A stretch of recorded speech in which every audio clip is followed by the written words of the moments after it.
because when I do that, I'm on Really talk. Really not talk. online yet. Really talk. Really talk. Really talk. Really talk. Really talk. Really talk.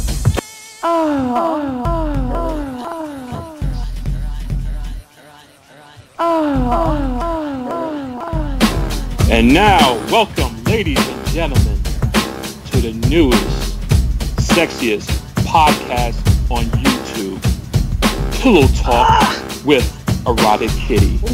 And now, your hostess with the mostest, Didn't change it. Erotic Kitty. Really talk. Really talk. And we are live. Hey guys, it's Kitty. With me as always is the gang, Bailey, What's Sam, up? and Daddy, and Dr. Earl should be around sometime. What's up? What's up, Kitty? How are you tonight? I'm stressed today. It's been Yeah. a bad. Oh, I know that feeling. We have to Kitty's change had a the bad episode. day. We have to change the episode thing. For some reason, YouTube does not. I'm going to change it right now, don't worry. For some reason, it doesn't do that. Yeah, it's It doesn't- episode 12 right now. Right, episode 12. Oh my god. That's right. It keeps, I noticed that. It keeps going to the previous one. It says that one's live, and I'm like, no, it's not. JT, how are you, babe? We got exciting Hey, what's up, John Recorn? today. As you noticed by the title, it's called Finding Mr. Ms. Good Kink. Easy for you to say. Finding Mr. and Mrs. Good Kink. There we That's go. right. You know, there was a movie in the 70s, I believe, or the 80s, that called Finding Mr. Goodbody. Oh, I thought yeah. it was Good Bar. No. Well, it could be Mr. Goodbar, but, you know, that had a very bad ending to it. So we're going to, what we're going to talk about is going to hopefully teach you how not to, you know, to avoid doing that. You know, we're going to find a safe and consensual person or partner, and hopefully you'll have a really good BDSM experience, because that's how everybody should. Don't you agree? Definitely. I Oh, agree. yes. I agree. It's the only way to do it. Otherwise, it's not very safe, and it's... All right. All right, we got you, Earl. We'll get you. Oh, we do have some sad things. A sad beginning today, though. Anybody in the wrestling community knows, huh, Bailey? Mm-hmm. That we lost another manager. You know, we lost another legend. Yep, we lost another legend. Bobby the Brain Heenan died today. Yep. He's been Anybody- sick for a long time. Yeah, he was. Last time I saw him, He didn't look very good. No, he didn't. I mean, I think he had his jaw taken out of or something. Yeah, he had a lot of his face missing. I think mouth cancer. That's Yeah, all that terrible. smoking he did, like, came back to bite him in the butt. Oh, that's that. Poor Oh. guy. I think he drank a lot too. I think that's what he did. Right. Oh yeah, because I mean, Poor guy. it was bad. He was, yeah. I mean, he was so thin. Mm-hmm. He just wasn't, you know. He made it a lot longer than people thought he was gonna make it. So he lived. Oh, yeah. You know what? You know, he was born Raymond Lewis Heenan on November 1st, 1944. Wow. Hmm. I didn't realize that he was a professional wrestler. I mean, you know, he started off as a wrestler. He was, you know, most people know him from the AWA. Mm-hmm. I remember when he started there in the WCW. He was such a great manager, you know. He knew how to make the crowd get all into it. One of the They best, hated him, but that's what his job was. He was a heel. He was a heel manager. He tried to piss everybody off, and he did. He was good at his job. He was. He was a good heel. I mean, I think anybody that is in the business today should, look to these legends for how to behave, because there are, I mean, you have to admit, all the good heels are legends now.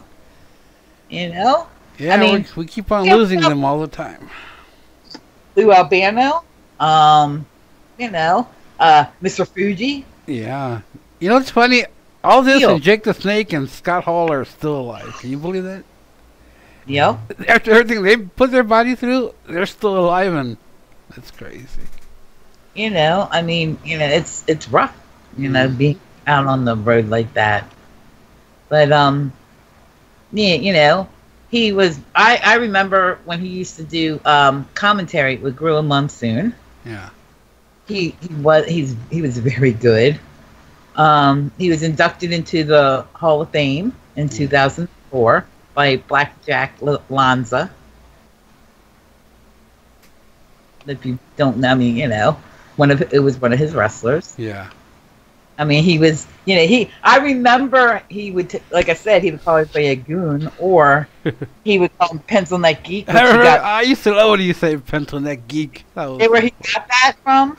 Well, I don't know where did he get that from. He got that from, because the original person that used to say that was another wrestling manager, a heel. Oh, yeah?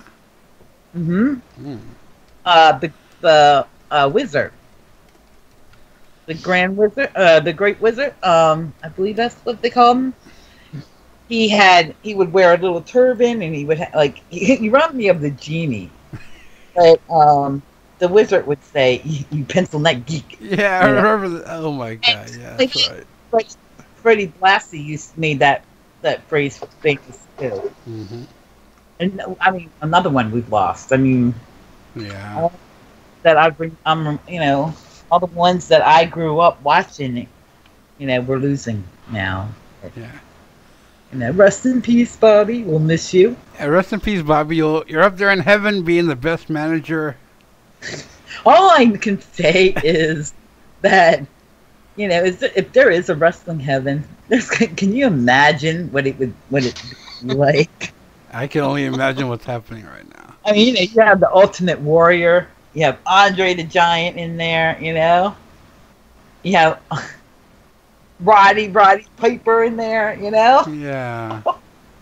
See, those are names I know. I don't know much about anything now, but those are names that I remember. I remember the Glow Girls. That's what I remember. When I was Gorgeous young. Ladies of Wrestling. Yeah, I remember that. Aww. Will be missed. You got Benoit. Yeah, I'm sure Raw will have their. Oh yeah, they're gonna have a tribute. They have to. Their Bell tribute, and and rightfully so, because he deserves it. He definitely deserves it. He was one of the legends. I will, and like I said, he will be missed. Mm-hmm. So, Kitty, what do you have in store for us tonight? Like I said, we're gonna find Mr. Mrs. I'm gonna tell you how to find Mr. and Ms. Good Kink. For that, huh? What was that? I'm excited about this one. No, I was laughing. When are you not excited about this? I know, it's so That's what BDS does.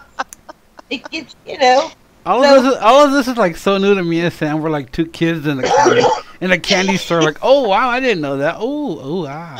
Yeah. Okay, so we're gonna tell you how to plan a BDSM scene. I would have put this in a better way of, guide to finding your BDSM mate, let's say, or your play partner. Let's say that we're gonna call this the guide to finding your BDSM partner. Okay, or because it can be either you might want to think of this as a prerequisite to asking, but certain questions if you're looking for that play partner, or if you are going in the direction of getting collared. These are some of the things that you should know. That they should know. You should ask them some of these questions. And Bailey, do you have that Yeah, let me find it. It's, Yeah, hold on. the kink negotiation. Yeah, hold on here. These questions should be asked before you do Yeah. any type of BDSM play with Yep. anybody. Yep, this is the like, you know, this is, let's look at this as like an interview, you know. Before you play with anybody, you want to interview them, you know, and they want to interview you. So this is what this is, you know. Like, okay, step one is, what do you want, you know? And I think that's a great start. And it's, you know, you want to tell them what your kink role is, which is either like a dominant, sub, top, bottom, slave, master, switch, pet owner, you know, pet. You can be mommy or daddy, or, you know, if you don't know, you're vanilla kink maybe. You know, you're curious. If you don't know what kind of role you are, huh? I think it's funny to just see vanilla on its own. My kink role is vanilla. I'm beyond vanilla. I'm like ice cream. I'm like fucking tapioca over here. Now, what I was gonna say is this works. You know, even if you've been married for 20 years, vanilla, you're interested in, you know, expanding your horizons, this would be a good place to start. This doesn't have to be just where you start with somebody on a first date. No, well, I wouldn't go here on the first first date. I would need to know somebody pretty well before I went to this. Right. This isn't something I would go into. Just like say you go to a lunch, which is a vanilla get together for BDSM people, you know, and you see somebody and you start talking. This is some of the things that you might want to share, and they might share with you. So it's to get the rapport going. You know what I mean? And you know, of course, the level of kink experience is important. You know, you both want to know how long you've been doing this. So, you know, and this is an interesting thing because I would have never thought about this. It says, for me, kink is, and it's like, you know, some people, it's a fantasy. Some people, you know, they say hobby. I wouldn't say a hobby, but, you know, I want new experience. You know, you're looking for experience. You want to learn how to please your partner. If it's, you know, are you looking to do this as a lifestyle? Or are you looking to do this as a experiment as I can, you know, play as I can? Because some people don't have that availability to be open all the time. So, you know, I know FETLIFE has it on, you know, as a profile option. You know, I do this when I can. So that might be a good thing. Yeah, because right. Well, yeah, if you look at it, people have, I mean, there's a lot of people who they have families. They want to do this on the side. I mean, this isn't something that you can live 24/7. And some that's people, how I always was. You know, it's a fetish. You know, it's something that they're curious about.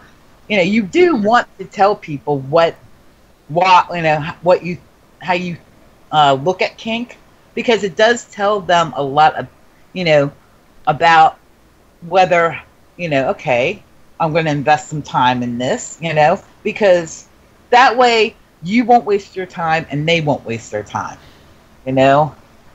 If you guys are upfront with each other, exactly how you look at kink, you know, are you doing this as like a one-time experiment? You know, are you curious? That kind of thing, you know. And you're both on the same page. And what degree of anonymity? Well, that's down here later. Okay. This is It's like, I mean, I love this worksheet and that because it does. And I love this guide because it does tell you a lot about it. And I will when I get time to, I will put, you know, give Bailey the link, or I'll put it in the, you know, I'll put it in the description. Yeah, you could do what it is. Yeah. And this is another one because I wouldn't have thought this. I want to play because, right? And some of the choices are hilarious. Because one is I'm curious. That's a big one because I'm curious. I'm horny. That's an honest one. That's an honest one. Well, no shit. It is. It really is. This one. I like the last one. I just do. I know. I like this one. I want catharsis. I want it. You wouldn't expect that in there. Yeah, that's... it is like therapy. I want. It really is. It's a release, and it's relaxing. It can be very relaxing for some people. Oh, and of course you have the I want to please my partner. That's for the really dutiful sub, isn't it? Yes, but I think most of us have been there. And how do you do it? And this is a really good one too because I had all the play parties I've been to and all these because they do have some of these worksheets there at some of them. I've never seen this question on here. It says, when I play, I want to feel, and it like some of the things turned on, scared, safe, powerful, humiliated, sensual, in control, out of control, pushed to my limits. I like cared for. Right. I mean, it just gives, it gives you guys an idea of what is it that you're looking for when you do play. I mean, do you want to be humiliated and degraded? Because that is a very big kink out there. Do you want to push your your limits? Do you want like to that push? one. Yeah, I like the out of control too.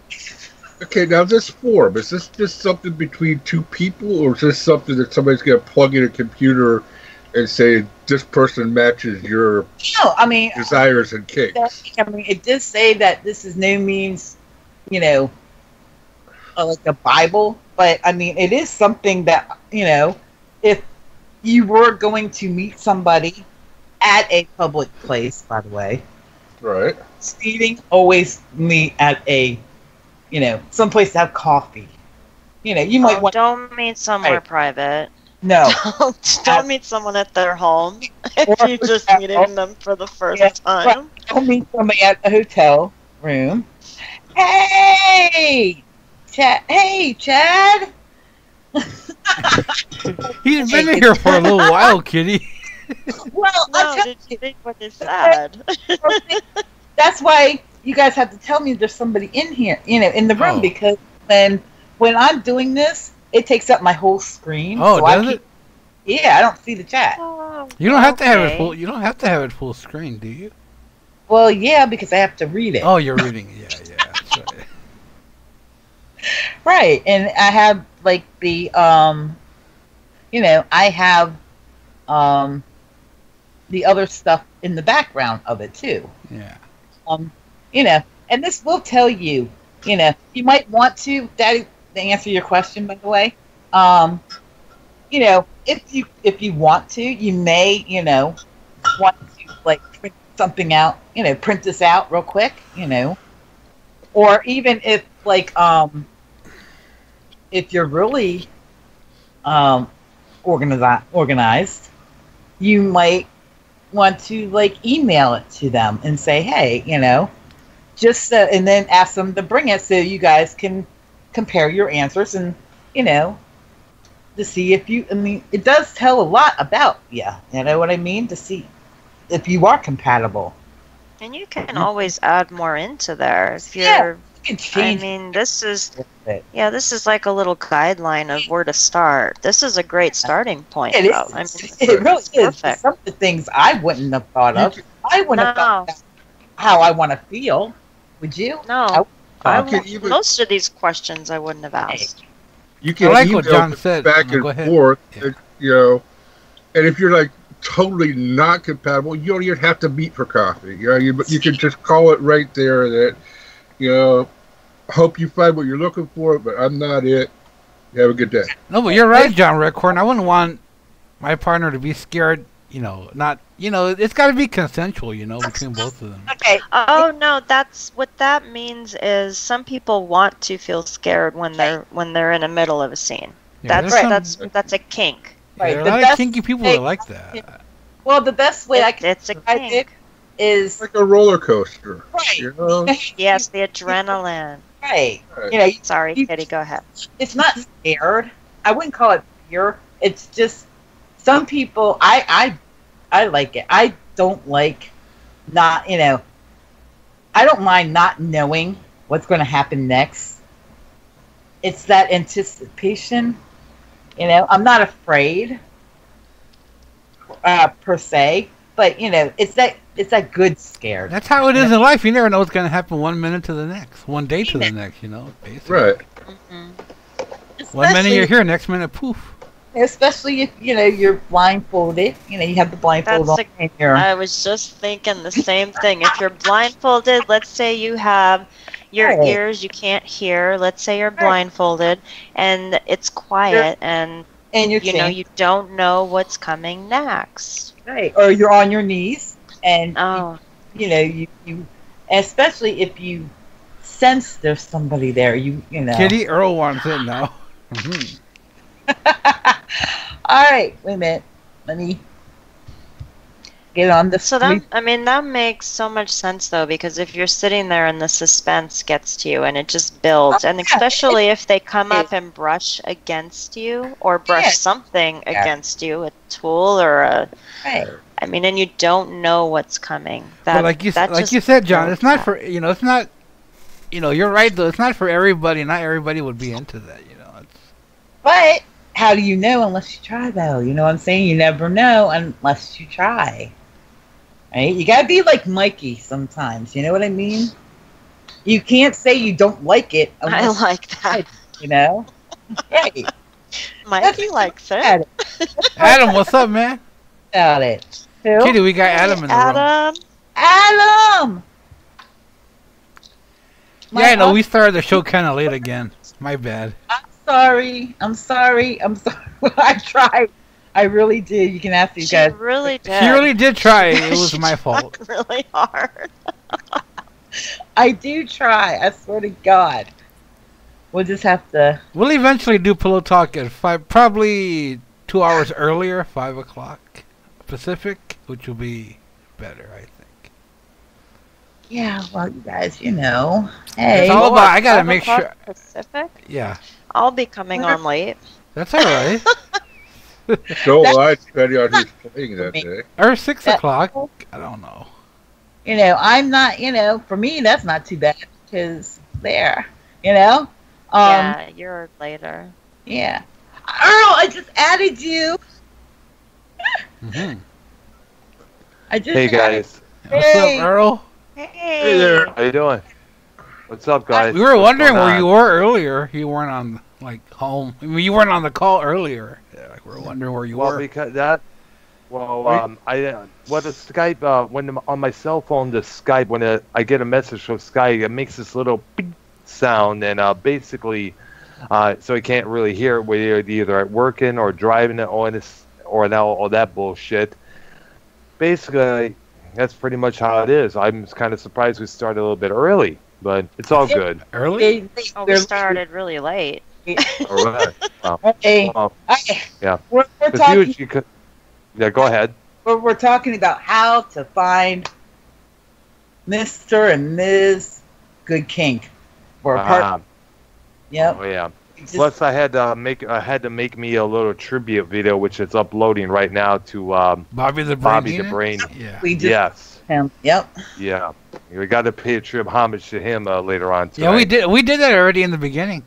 Oh, I didn't know. Yeah. But now he and Gorilla Monsoon can commentate all they want. Now. They were one of the grab. Me and my dad used to watch primetime wrestling on the USA Network, and those guys would go at it back and forth, back and forth. They were indeed the Abbott and Costello of the WWF. Definitely. All right, Kitty, go ahead and finish. Yeah, because if I don't, then I'm going to forget where we okay, are. Go ahead, Kitty. Yeah. two now, okay? Sure. It's like one of the most important things to do is Yeah. it's what will we do? Yeah, okay? And one of the things you might want to talk about is the one thing I would like to experience today, okay? You know, that's a very big thing when you're looking for a play partner. You know, you want to tell them, this is what I want to do, because they may not do that. You know what I'm saying? So, you know, you want to be compatible with that. You know, you want somebody that knows what they're doing, because you might want to do something that takes a lot of expertise. You know, so you want to find, you know, you want to know that this person has that expertise in it. You want to find out, you know, do I want to engage in being dominant, submissive, both? You know, do I want to be a switch? You know, that's very important, because that way, you know what kind of mood to be in. Kitty, not to interrupt you, but when you get a chance, can you tweet out your show so I can retweet it? I thought I did tweet it out. I don't see it out here. I thought I did. That's and along with what Kitty was saying, you might want to ask them if they have certain equipment or toys that you'd be interested in. I mean, it would really suck to spend like $500 on a violet wand because it looks so cool and find out you absolutely hate the thing after one session. And they don't let you return stuff like that. Right. Well, I mean, if you have $500, and you know, there you go, there, Bailey. All if right. you know, if you're gonna spend $500, you don't want to do this. This is not like, that's not for a beginner. You know, if That's too much. well, I mean, if you've been in it years and years, like 30 years, and you built it over time, oh yeah, you can definitely spend more than that. Mm-hmm. But I'm saying, you know what I'm saying? You know, I wouldn't go out, even with what I've done, I wouldn't go out and buy like a dungeon, you know, a cage bed, because No. I have no need for it. You know what I mean? Well, you also have to make sure that you guys are on the same page with toys. So that's another question that should be in there. What are you into? Because some people don't. I mean, the last guy I was with, he didn't want to use any toys. He was against. You guys are getting way ahead of me, because that's what's on here. Oh, I'm sorry. I mean, that's what the questions are, because it says, you know, do I want to act out a certain role or scenario, which is very important when. And please do not take this out of context. It's what it's called. I don't particularly like it. When you're doing a kidnap or / rape scene play, you know, you don't act, you know, it's not actual. I want to put that out. You know, there are certain things you want to know. You know, am I willing to do, you know, do I want to be used like that? There is such a thing as race play. You know, you might want, you know, if you're sensitive to that, you might want to think about it. Say, do I want to do this? You know, do I know what that's about? You know, I'm sure you know what I'm talking about, Amber. I mean, Sam. We're like, who's Amber? No. Who is Amber? DJ Amber, DJ Romeo. Oh wait, Right. You're at the wrong place there. Yeah, Let's not do that. Right now, Bailey's going to be the first one to try out that sign. By the way,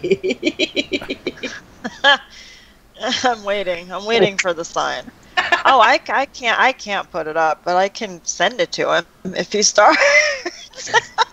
Did he put it up? No, he didn't put it up yet. Did you? I don't even think I have it. You mean the one from last week? No. I'll send it to you. Hold on. Do I have it? Wait, no, I think I do have it. Wait.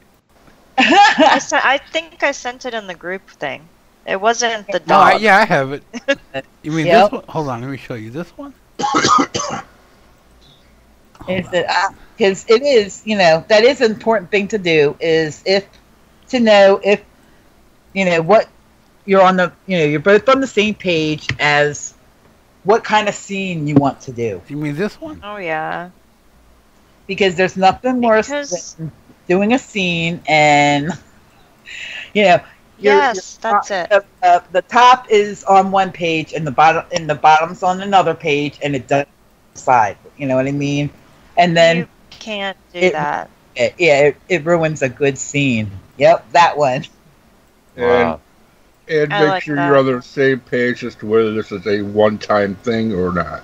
Well, yeah, and the other question that you might want to ask is, do I want to feel / inflict pain? Which is, if as a sub, are you a pain slut? Do you want to feel that pain, or do you not? You'd rather be a little softer on that. And what type of pain? Pain. I mean, yeah. Right. As a dom, are you? You might ask the sub, how much pain are you comfortable with, or am I comfortable with dealing that much pain? Because a lot of doms do not like to do, it's not, just because dom is in their name doesn't mean that they like to cause pain. Yeah. A lot of them don't. A lot of them are more sensuous doms, what they call, where they work, with the senses and things like that. So that's you're gonna find all across the board for doms and subs. So I mean, this is, like I said, the perfect worksheet to start with and build from.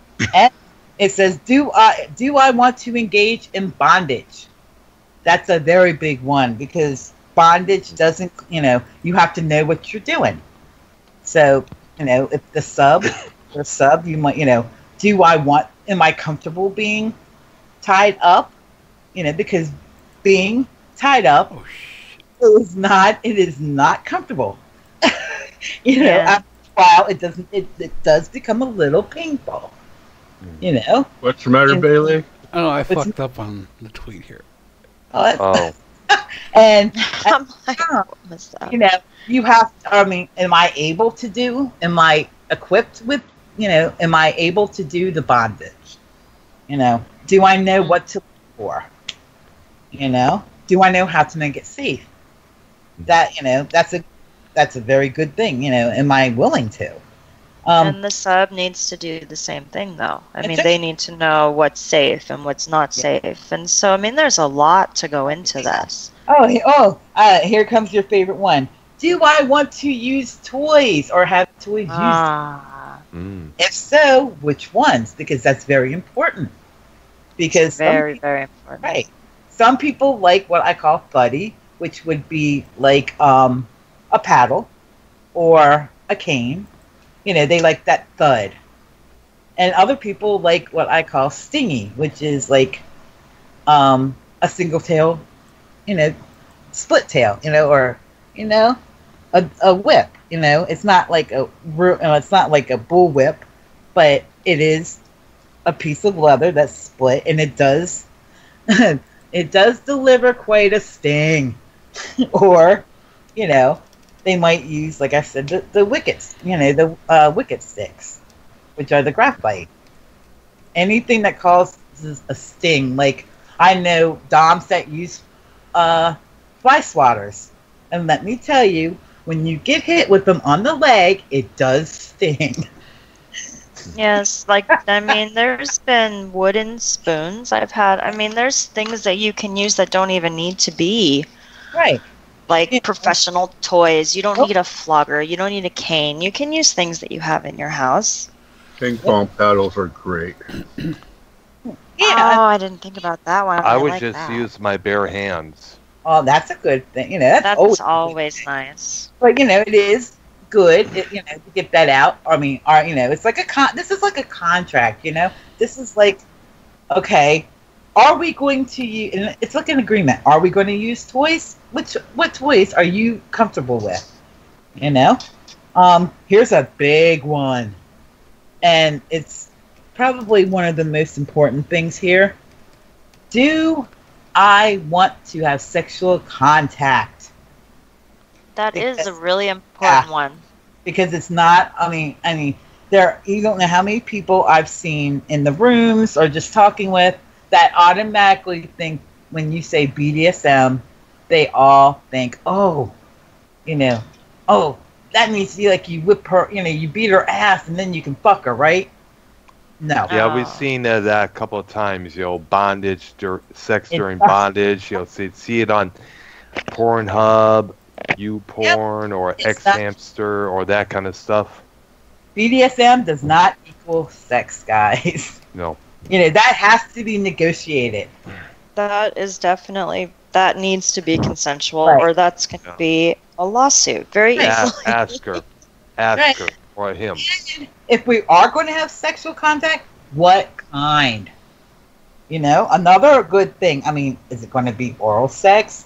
Is it going to be, intercourse? Is it going to be anal? Because, I know a lot of people, no anal, Mm-hmm.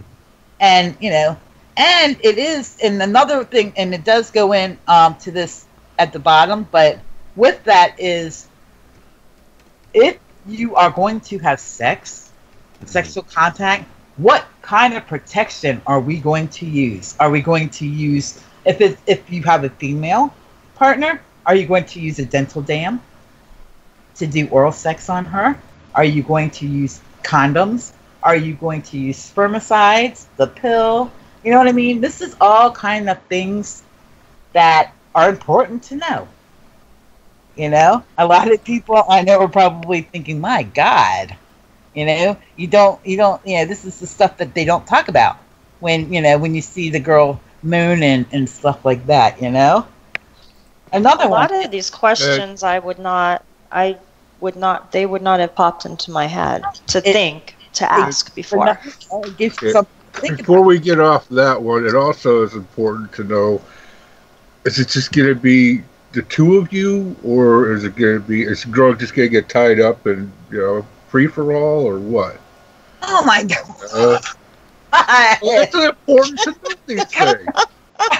They do that sometimes, That would be like in what kind of scene am I going to, what I'm saying? What kind of scene do I want? I don't know. What do you guys think? I think that's where that would go, wouldn't it? I think what they call it, what is it called? Butt cake, I think it's called. Bukkake? Are you talking about bukkake? Are you talking about facials? No, I'm talking about, what do you call it? They have all these, it's one girl and all these guys all around her with their cocks hanging out in front of her face, fucking her here, there. I think it's called... It's called gangbang. Okay. That's bukkake. Sometimes, Yeah, that's... No. Bondage. Yeah. Bondage gangbang, I guess the point is. What we're asking about. Yeah, like, and what kind of scene do I want this to be? What kind of things do you want to do? That's where that would come. This is getting down to, are we going to have sex? Because, like Sam said, there has to be consensual, because if you don't, you could be looking at some jail time. Right. Yeah. See, here it comes. See this?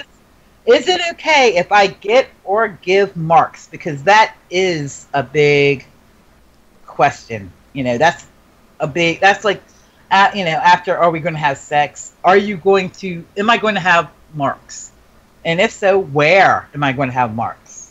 Because a lot of people have to keep this under wraps. So you might not want to give them a big old, like, bruise on their, on their ass, on their legs, where they, if people can see that, If they have to be out in public, you gotta think about where to give those bruises. Because I'm sure, some fool is going to think domestic abuse or shit like that. Exactly. I mean, or God forbid they haven't told their significant other that they're into this, and they come home with a big old bruise on their ass, and they're like, well, what the hell? Where the hell did that come from? It really is, really important to know. I just slipped on the floor and it fell on my ass. That's all. No big deal. It's like, Something like that. you got to be okay with it too, because it's got to be. Well, then consensual. Yeah, but then people can look at it as an abusive thing because then people jump to that conclusion right away. Exactly. It's not. Everything is done consensually. Nothing is done to you that you don't want to happen. Exactly. Right. Oh, here it comes. Do I want to play in public? Which is very cool, kind of. Public play is fun. I like like a that, fetish, yeah. like a fetish party. Right. There was a place I think I mentioned you guys about Nora Leather in Royal Oak, Michigan. They would host Hellbound, which is a fetish party at various venues in the Detroit area, which I went to a few times. They would have those crosses. They would have those X things where you tie people up, things where you all that good shit there. Something like that. It's awesome. Mm-hmm. It says, with selected people present, do you want a whole bunch of people, or do you want certain people here, or do you want to do it in private, I know a lot of girls that, for the first time anyway, rather not do it publicly, because that is, if you're not used to it, it is kind of awkward. It is. You're like, oh my God. And they're afraid next morning when you get back to the office at work, they're going to be like, oh, so you like a big stick up your ass while you're getting paddled, something like that, But, that's the other thing. You never ever out people. I know. You never do that. Because who knows, they may have some dark secret of their own. Next thing you know, that gets out. It's like, ha ha. Oh, like that. Because a lot of people are judgmental. Well, not only that, but a lot of people, like I said, still keep this under wraps because there is a lot of stigmatism in there, and oh yeah, a lot of people. I know people that have lost their jobs because they found out. Mm-hmm. The step 3. This is a really big thing. This is about safety things here. Okay. Mm-hmm. Step 3 is what we will not do. Okay. Mm-hmm. And this is about my safe word is red or whatever when you want to put in there. And it says, if I cannot speak, my nonverbal safe signal is, and you want to put that in there as well. Like, and are you going to keep one hand free so I can tap you? Or am I going to be like, I don't know how they put like snapping your fingers, but I don't know how you would be able to do that. Just in case I left you a DM. I mean, not a DM, a message on Skype. Okay, all right. Yeah. And if they call red, it means play needs to stop right now. No ifs, ands, or buts. No discussion about it. It stops right then and there. Mm-hmm. And it says, whether I'm a top or a bottom, I can use this word at any time for any reason. And this is big. This is really important. I will never use this word as a joke or a threat. You don't joke about, oh, stop. You don't do that. Hey, Kitty, we got 10 people watching. Congratulations. Yeah. Cool. All right. We got Ty Dillinger watching. Do you understand, Red? Yeah, just say so. The perfect dark match. We did. I jinxed it. Now we got 9. I jinxed it. I'm sorry. Oops. Red! I jinxed it. Red! That means... Oh. And here's the... Right. So you never... And you don't use it, like I said, as a joke. When you're in play like that, you don't say, oh, stop, because, like I said, once you say it, it ends right then and there. And it says, I will never debate or criticize my partner's use of this word. Which, if somebody says red or stop, you're not, if you are an honorable person, you are not going to say, oh, why did you do that? You're such a pussy. And You're not going to do that because there's a reason. Right. A very good reason. That's right. You know, they may have just like, you know, all of a sudden felt dizzy, because if you're on the cross, it's really hard. You know, it's really easy to lock your knees, and that's the worst thing you want to do is lock your knees, because you will faint. You know, it does make you faint if you do that. So don't lock your knees. Okay, it says, my caution word is yellow or whatever, banana, if you want, you know, whatever word you want to use for that you have come to an agreement of using that word. And it says, if I use this word, it means I'm getting close to my limit, or I'm having a problem. I'm not feeling comfortable right now. You know, right now. It's not to the point of red, but it's like getting close to that. So back off a little bit is basically what it means.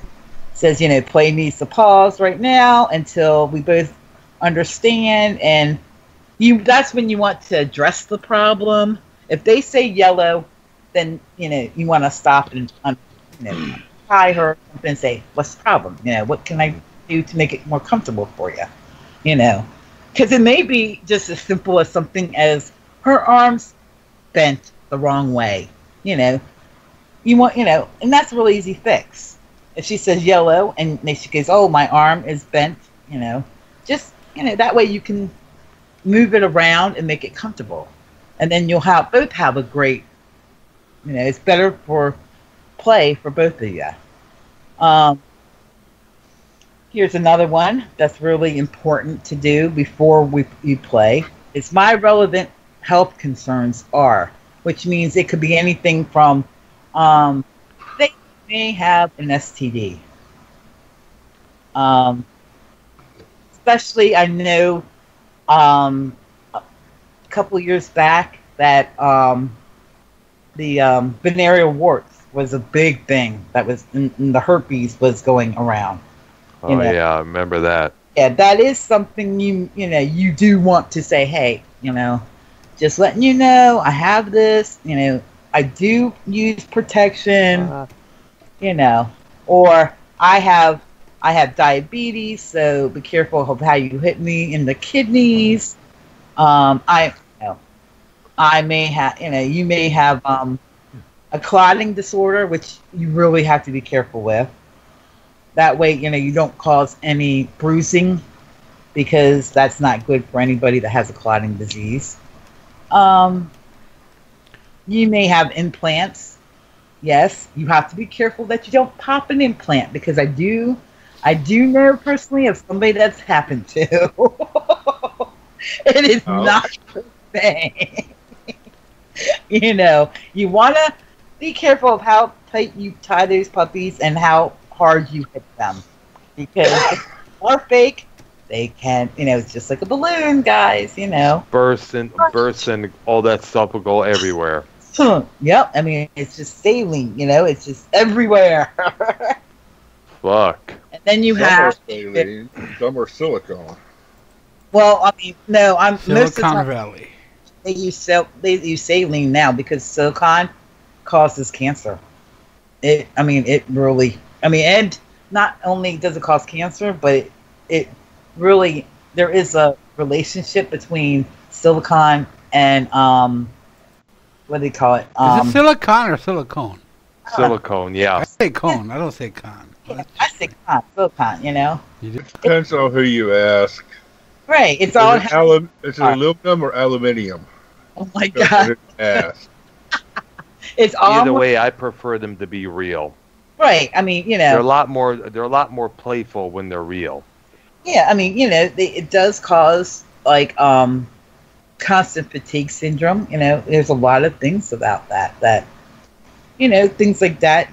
You want to tell people, like, you know, if you've ever had cancer, you know, if you know, or if you're like going through the last, you know, stages of chemo, you might want to tell people that, because, you know, you want your partner to know that, because that does affect your mood. You know, it does affect how you play. You know, whether you have arthritis. Arthritis is a big one that I've been running into now that I'm hitting a certain age. Everybody says, my knees are bad, my joints and my fingers, I can't do this, I can't tie the knots very well anymore, Things like that you want to let your partner know and talk to them about. If you have any PTSDs or panic attacks, or if you have any triggers, any phobias, like you are claustrophobic, you might not, you might want to tell this person so they don't put a hood on you, because that is like the worst thing to do to a claustrophobic person. Is to put a hood that, goes, has a zipper on the mouth. That's a very scary thing for some people with that. You want to talk to somebody, you want to talk about that with your they're not going to think you're weak. They're not going to think you're weird if they're any kind of person, Like I said, if we have sexual contact, how will we avoid STD transmissions or pregnancy? If it's just a casual play kind of thing, nothing ruins that more than, a sudden case of the clap, or, 3 months down the road, I'm pregnant. You don't want that to happen, So you want to talk about, yes, we're going to use condoms. We're going to use spermicide with the condoms. We're going to, birth control. Yeah, but birth control is not going to stop any, STD though. That's why I always wear a raincoat. Is there anything else your partner needs to know about your needs or desires? Like if you have diabetes or if you have low blood sugar, so they know. Right. Or you're married, or your husband might show up. That's not what that. That's not what that means. Husband could walk into a fetish place and think, "Oh yeah, my wife's she's with the bingo game. I'm going to get me some play on the side." And all of a sudden, they walk in and see their wife right up on the cross, or getting whooped. That would something like if that would be come under term of, is there anybody that I want to see? If there anybody that you want to just have watch, is there anybody you want to have in there? Because if you don't, then Chad asks in the chat, can spermicide be used as a lubricant for anal sex? No. No. I'm thinking the same thing. You gotta talk KY jelly for that. They actually have something called lube, and they do have anal lube that's just made for anal, because there's a ton of different brands. Yeah, well, huh? So there's a ton of different brands, but you have to get the one that is made for, because especially if you're going to do anal, because you have to watch what kind of lubes you use with the condom, because there are certain lubes and condoms that do not mix well, and will, you have to break the condom. Right, you have to be careful with that. Especially, you do not want the condom to break when you're in somebody's ass. Let's be, Yeah. That'd be funny though. I don't know why I find it funny. Ooh. Especially if you don't know the person. I can just see Joe and Leah doing that. I'm sorry. Well, it does say that one of the differences between kinky and non-kinky sex is the world of kink opens up much more possibilities for play. There is, something to be said for variety. That's why you have so much to talk about. It's so much more involved than vanilla sex, because, with you using roughs, if you get rough, is that going to be okay? You have to know about that. You have to sit down and talk about what you're going to do and what you don't do. You can't wink and nudge at wanting to be tied to the chair and flogged, because if you say, "Oh, I'd like to be tied up," wink, wink, then you have to expect, don't be surprised if you say that at a BDSM gathering, and that act is actually what happens to you, is that you get your ass tied up because you said, "I want to be tied up." They do. That is, if you say yes, that's giving consent.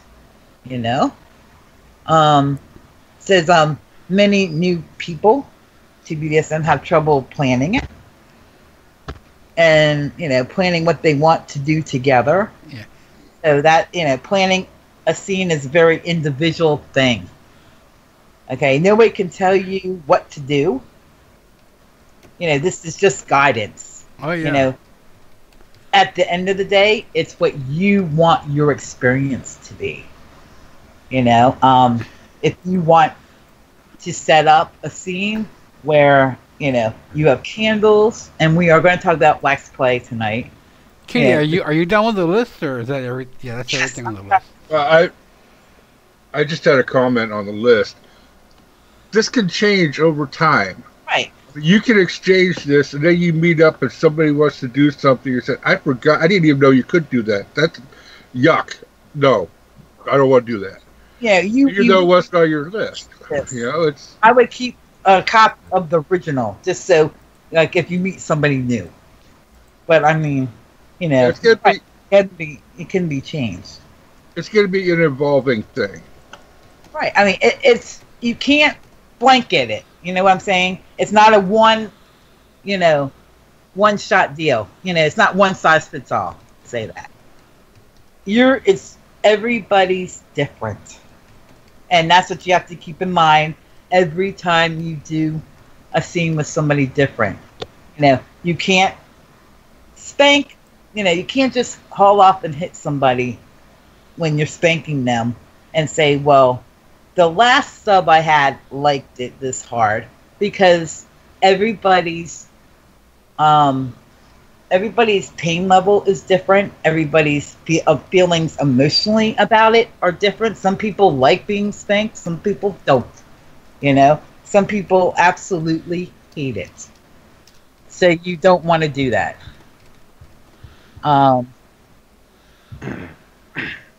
It says start by establishing your goals, and that's what you want to do. That's what all that is about. Is where do I want this to go? What do I want out of it? That's all. What can I expect from this person? It's exactly the same questions that I ask myself if I'm going into a situation where, it may go into collaring. If I want to be considered by this person, these are exactly the same questions I ask myself as what's on this. What do I want to get out of it? And that's basically why, you want to do this worksheet. So you get to, the maximum potential out of it. You want this experience to be your best.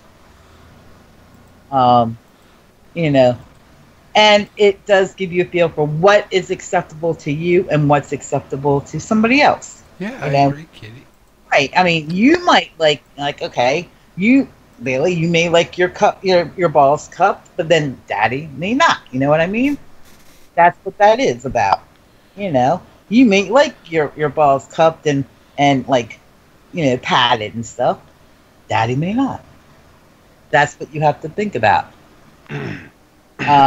What did me and Earl me and Bill can tie each other up, see what happens. Hey.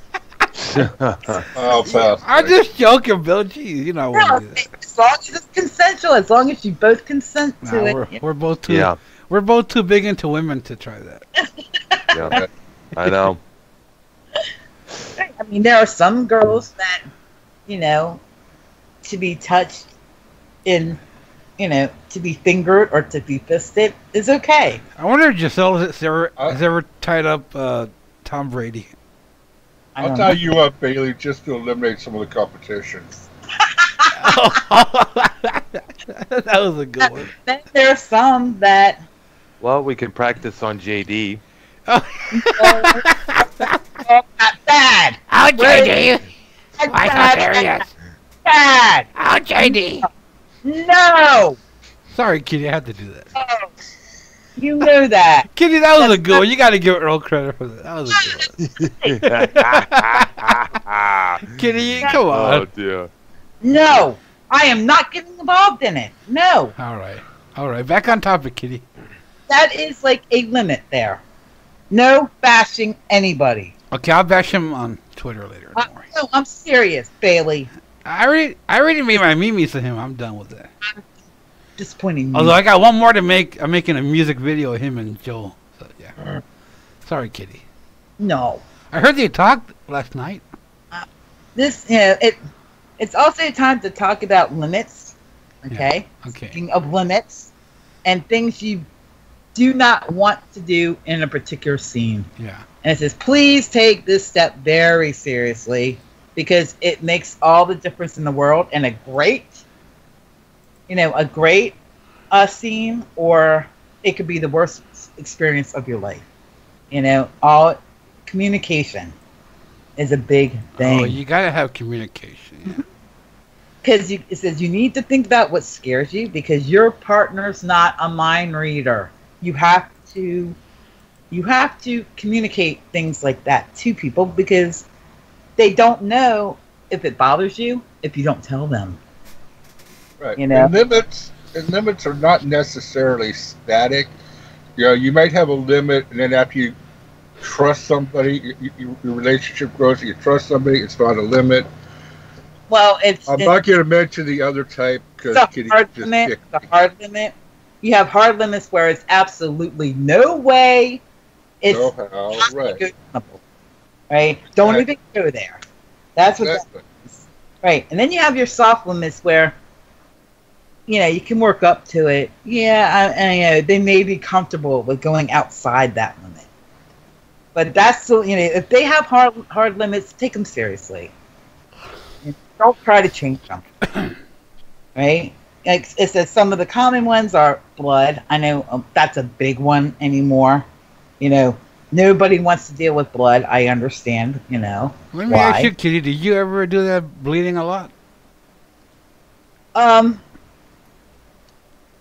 done blood play, but it's not blood. I mean, it's not like a vampire. I mean, vampire. I've not had anybody drink my blood. I've not drank blood, but I've been bitten. Yeah, but it was. I mean, I'm very safe with, you know what I'm saying. I have to see medical records and things like that, and that's no joke. You know, don't be afraid to say, can I see when the last time you've had an AIDS test is? You know, can I see, you know, if you're STD, you know, you're disease free. Don't be afraid to not to do that because it's your health. You know, it is your life you're playing with. You know, it's your life. That's like I said, you know, disease transmission.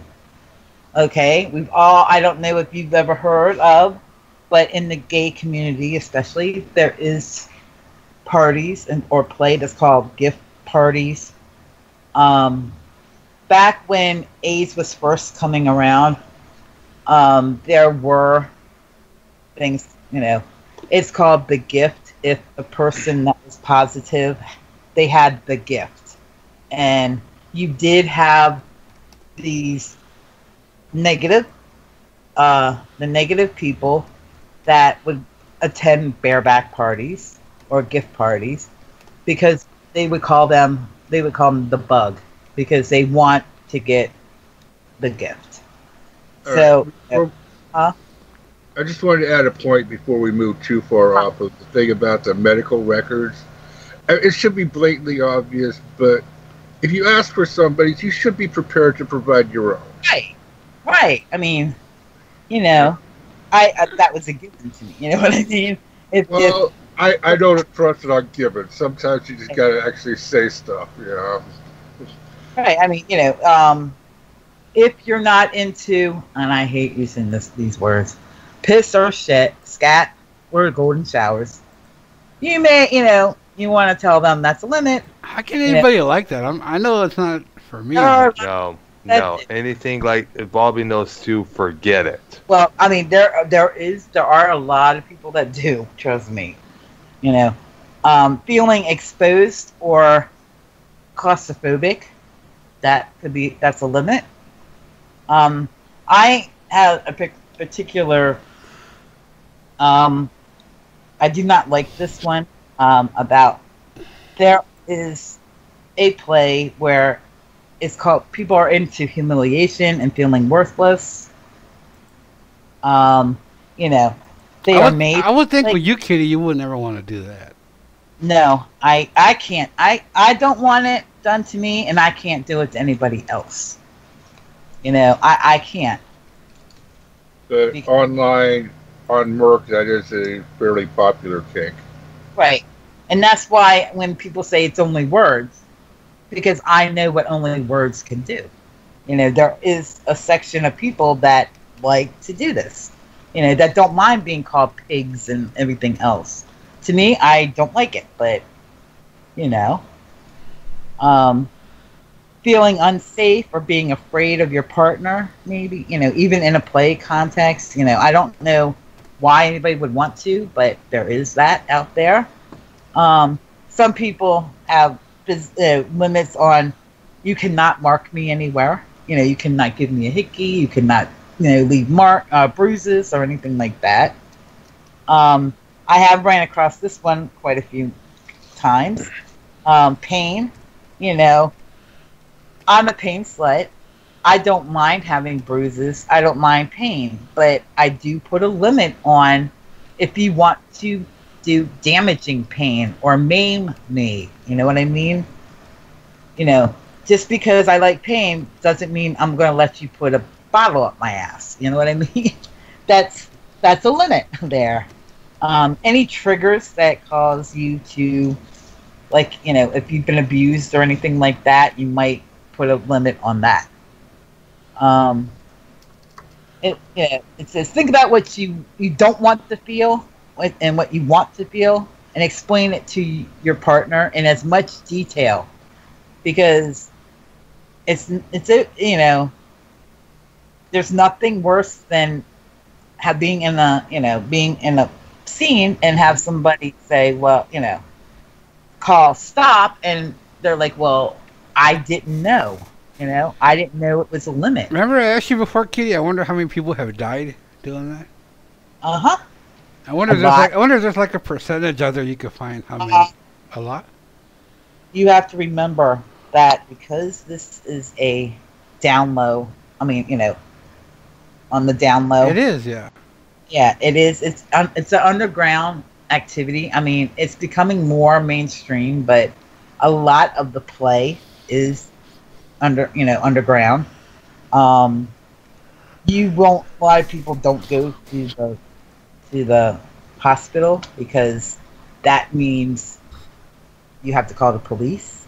You know, so you're not. I don't think you'll ever get a accurate number for it, because it is something that is in the shadows, because people are worried about being outed. People are worried about being arrested, which I can't blame them. Yeah, that's why, like I said, you know, I can look, but I don't know if it's going to be really, really accurate. It says, go slowly. You know, if you've never been spanked before, it may not be a good idea to agree to 100 spanks. You know what I mean? You might not want to say, oh, go ahead. You know, like I said, if you are new at this, I would not recommend you going to a play party And playing a spanking game where they have you draw cards, and whatever card you draw is how many, how many slaps you get. And, like, you know, the king, queen, and jack is like, 15, and like the ace maybe 20. You know what I mean? And everything else up until then is whatever it is. That may not be a good game for you to start off with if you spanked before. You just go slow. Call it, like, let's say, make a deal with your dom. Okay, let's start off with 10 strokes. And as a dom, you might not want to start off with just, as hard as you can either if you've never played with this person before. Okay, I'm gonna get a quick drink, and I'll be right back. Yeah, I'm gonna get a crank. I'll be right back. A quick drink. Okay. I'll be right back. Well, I'm gonna change right. change it or leave it on here. I don't know, because I'm almost done with this Okay. part. Well, I'm already off the. Hold on, let me find. Right. Yeah, I'll leave it here. Okay, I'll be right back in a few minutes. All right. It says, try it. 10 spanks, and see how it feels. Because, you can always do more later if you like it, but you can't take it back. You know what I mean? If anybody's out there. Yeah. Mm-hmm. Communication is vital for this, because it is safety. And that's the most important thing. And just because, you like one spanking toy doesn't necessarily mean you're going to like all spanking toys. So keep that in mind, Sample it. Don't go all, don't go for, don't be a hero. Don't try to be braver than what you might be, because you might end up regretting that if, when you can't sit down. Yeah, you might take 100 with a wooden paddle, but you can't take 10 with a single tail, just because that's the way you are. Right. And they do say that you can use regular language to just stop it. But the beginners should be something that you can easily remember, because sometimes when you're in the midst of a scene and you might have a reaction, and you may not be able to, be in the right mind to say, hey, stop, that's why if you wave your hand or something like that, because have been things where, subspace is a good thing, but, sometimes people end up in they have flashbacks if they, and it's not a good thing for them. And when you're in something like that, you do tend to not remember how to speak. You lose your voice. Okay, Kitty, it looks like somebody in the scroll over here is going to be asking you a question.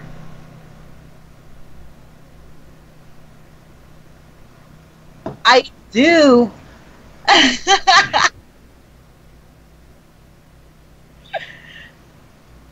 What is your question, Subbot?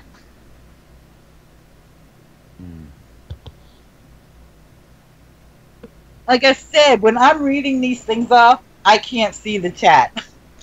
Well, I think one says, does one allow you to crop people out and put their heads on and such on other things? What? I don't get it either. First of all, I don't sense. speak like that. I don't use third person. Not all submissives use third person. And why would you want to crop out somebody's head? What does it have to do with Um, are you looking for? Are you looking for online? Are you looking for real life eventually? I mean, that's a very important thing to know. Whether you want online or real life, because online. Oh. Oh boy. Yeah, I see it as well.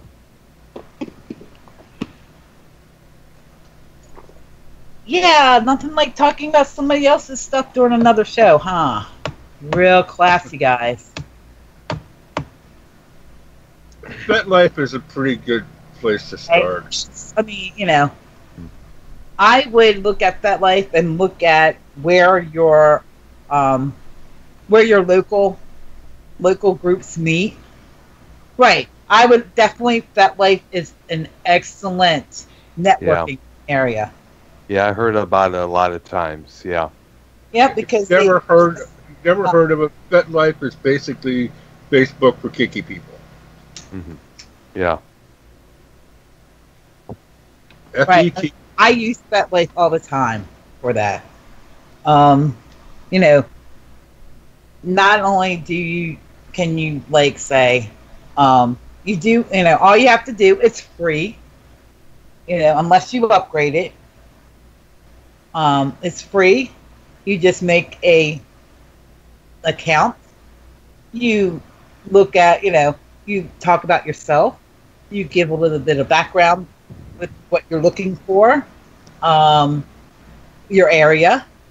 You don't even have to put your exact area. You can just say around where your area is. It might be the next town over. Put up a picture if you want, or even a video. Right. I mean, it depends on what you're interested in. That's what you might want to do, is put down your, what you're interested in, your kinks, your fetishes, what you're curious about.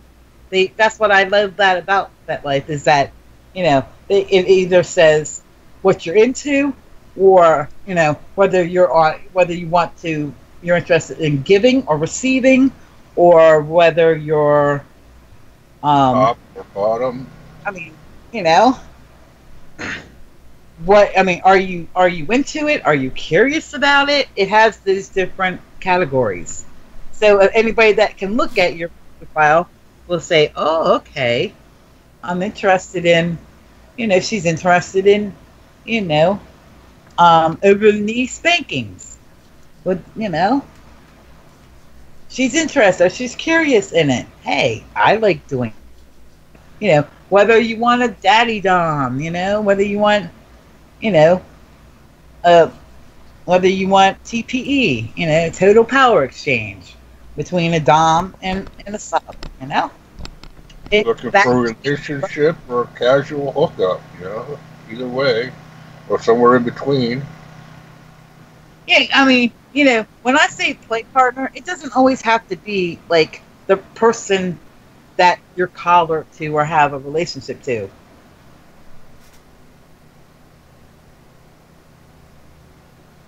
Hi, Josh. I'm so glad you like it. Yeah, props to you, dude. I think it was my retweet. I tweeted the show out too. That's probably why. Everybody's knowing about it now, Kitty. Really? Yeah, definitely spread the word, Josh. Oh, thank you, Adam. Well, that's why I did this. Yeah, I tweeted the video. I mean, I tweeted your show hoping to get some of my 581 followers in here. Hey, yeah. I mean, this is why I wanted to do this show, because a lot of people have a lot of bad, feelings about people. Yeah, trust me. Trust me. I can't even talk. Trust me, Josh. I can't talk to them. I'm sorry. Subbot and Josh, trust me. All this shit is new to me. I'm like learning, because I've been helping Kitty do pillow talk for 12 weeks now. I've learned a lot. All this shit is new to me. So welcome to the club. Welcome to the club, guys. Hope to have you here more often. Yeah.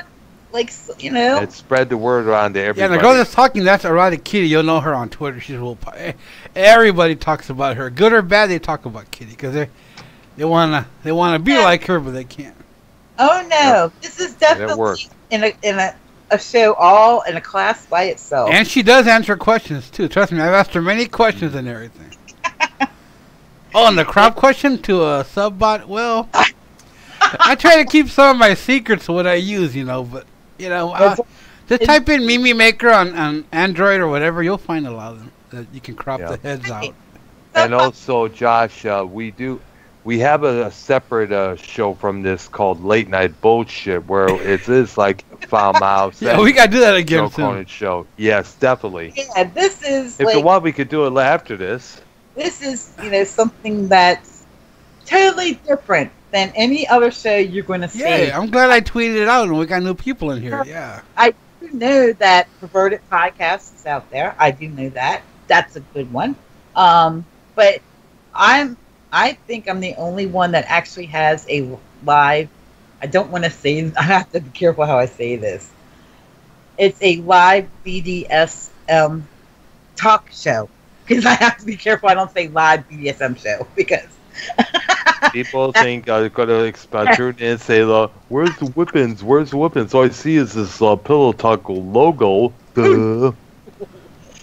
But, so that you never want to say normal, okay? If, you know, right now, you can say you are vanilla kinky. You know what I mean? You never say normal.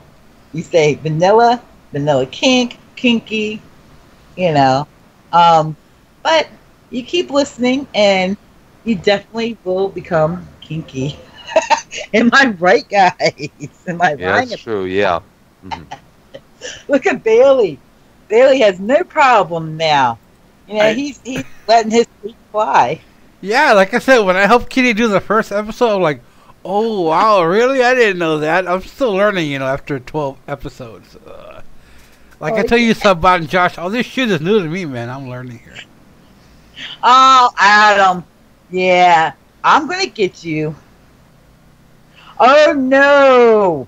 No. I'm into women, though. I'm not gay, though. But I don't have anything wrong with gay people. We're responding to what Josh was saying about, like, is this like 50 Shades of Grey? Hell no. No, it's not like that, no. No, that's... Me and Earl and Bill here, Sanger, we're all into women. Kitty's into everything. Animals, women, guys, you know, you name it. No. Don't go there. No animals. Pussy. Although I don't see it, I mean, if people like bestiality, hey, more power to them, you know. Fuck that. I ain't doing that. No, not me, though. I'm saying a lot of people. And now what he's talking about is the 50 Shades of Grey. Now, if you keep listening to the podcast, you will find out how I feel about 50 Shades. Yeah. I never saw that movie, though. What exactly is it about? It's a movie, right? Yeah, a book and a movie. Oh, well, what's it about, though? I never saw it. Okay, it's about a supposed Dom who's 27 years old. And trust me, okay, in the real BDSM lifestyle, and Daddy can agree to this, you will not find a legitimate person calling themselves a master at 27 years old. That's the first thing about 50 Shades. That's bullshit. Oh, so that's what it's about. Okay. Yeah. Sugar coating. It's what I say about it.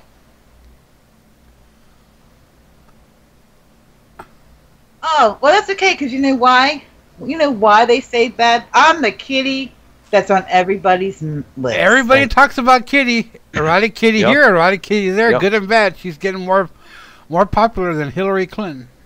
That's not hard. And she doesn't play dirty either like her. I don't. Nope. I am no book. You can ask me anything. Yeah, Kitty. You know, I even went on Ken's show a while back, and they try to say like, "Why are you still her friend?" You know, I'm her friend. You know, I've been with her since the beginning. You know, and I'm gonna always be her friend, no matter what. You know. Sugarcoat anything. If I'm gonna tell you something, I tell it right to your face. Yeah, Kitty don't. She'll tell it. Yeah, she won't say anything behind your back. She'll tell you to your face. Oh. I am the real deal. But she's got a good heart. Trust me when I tell you, she's got a good heart. Well, she doesn't want to hurt anybody. Look, you have to watch this with your girlfriend, and maybe maybe you'll get brave enough to like call. Yeah, man. You guys, anybody ever wants to call into the show or get on Skype, talk to us? Yeah. Hey, we should probably put a phone number on the screen here. Number. We don't have one. We should probably put the Skype name up there as well. You know. We should we need to make Erotic Kitty Skype pretty soon. I do. I do. Exactly. It is my personal Skype, so that's how real I am. Yeah, but you should make one for Pillow Talk, though. Yeah, I was going to say, so that way people go join in. Yeah, Kitty, you should do that. My feeling about 50 Shades is that it's BDSM for bored housewives. If you want to put some spice in favor, right? If you want to there's nothing wrong, by the way. My Twitter is Erotic Kitty 1. At Erotic Kitty 1. It is bored housewife. It is. I mean, but there's nothing wrong with being tied up. You know, I love being tied up. You know, and I do have the pictures to prove it. Yeah, I'm still waiting to see those. Right, everything I talk about on here, I've done. You know, Kitty has done basically everything you can think of when it comes to BDSM. Everything. I mean, it's a lot. I mean, you know. And I told her she needs to write a book, autobiography. Right. There's no fetish shaming here. You know, if you know, I'm very freak friendly. Nice. Thank you, Subbot. Thank you, Subbot. Kitty, you got 42. You got 42 subs now. Yes. Click that like button, huh? Like I always say, like Joe says, you know. Button and tell everybody. Here's my version of like what Joe says, but for Kitty. Stick that thumb up Kitty's clit and like that button. And I said it wrong there. Oh well, you know. Yeah. But we get the idea. Stick that thumb up Kitty's clit and hit that like and subscribe button. Yeah. Now Subbot just asked, how do you feel about rimming? Okay. To be honest with you, I know it feels good. I know it does. I'm not going to say it doesn't feel good, okay? Because I'm honest. But for me, it's more of a headspace there. I don't feel comfortable with somebody doing it to me, and I wouldn't be comfortable doing it to somebody else just because of what it is. You know, if I could get the thought out of what happens, of some, it's just not because of what comes out of it. It's the thought of putting my tongue somewhere where somebody has been sitting like for hours and sweating. You know what I mean? I would, it would have to be like in the shower. Maybe I wouldn't mind it so much in the shower because it's, that. At least you're clean. Clean, And there are some things, sex in the shower is like great, by the way. Yeah. So, but like I said, I won't shame anybody for that because I know quite a few people that are into ass play. They like to do that.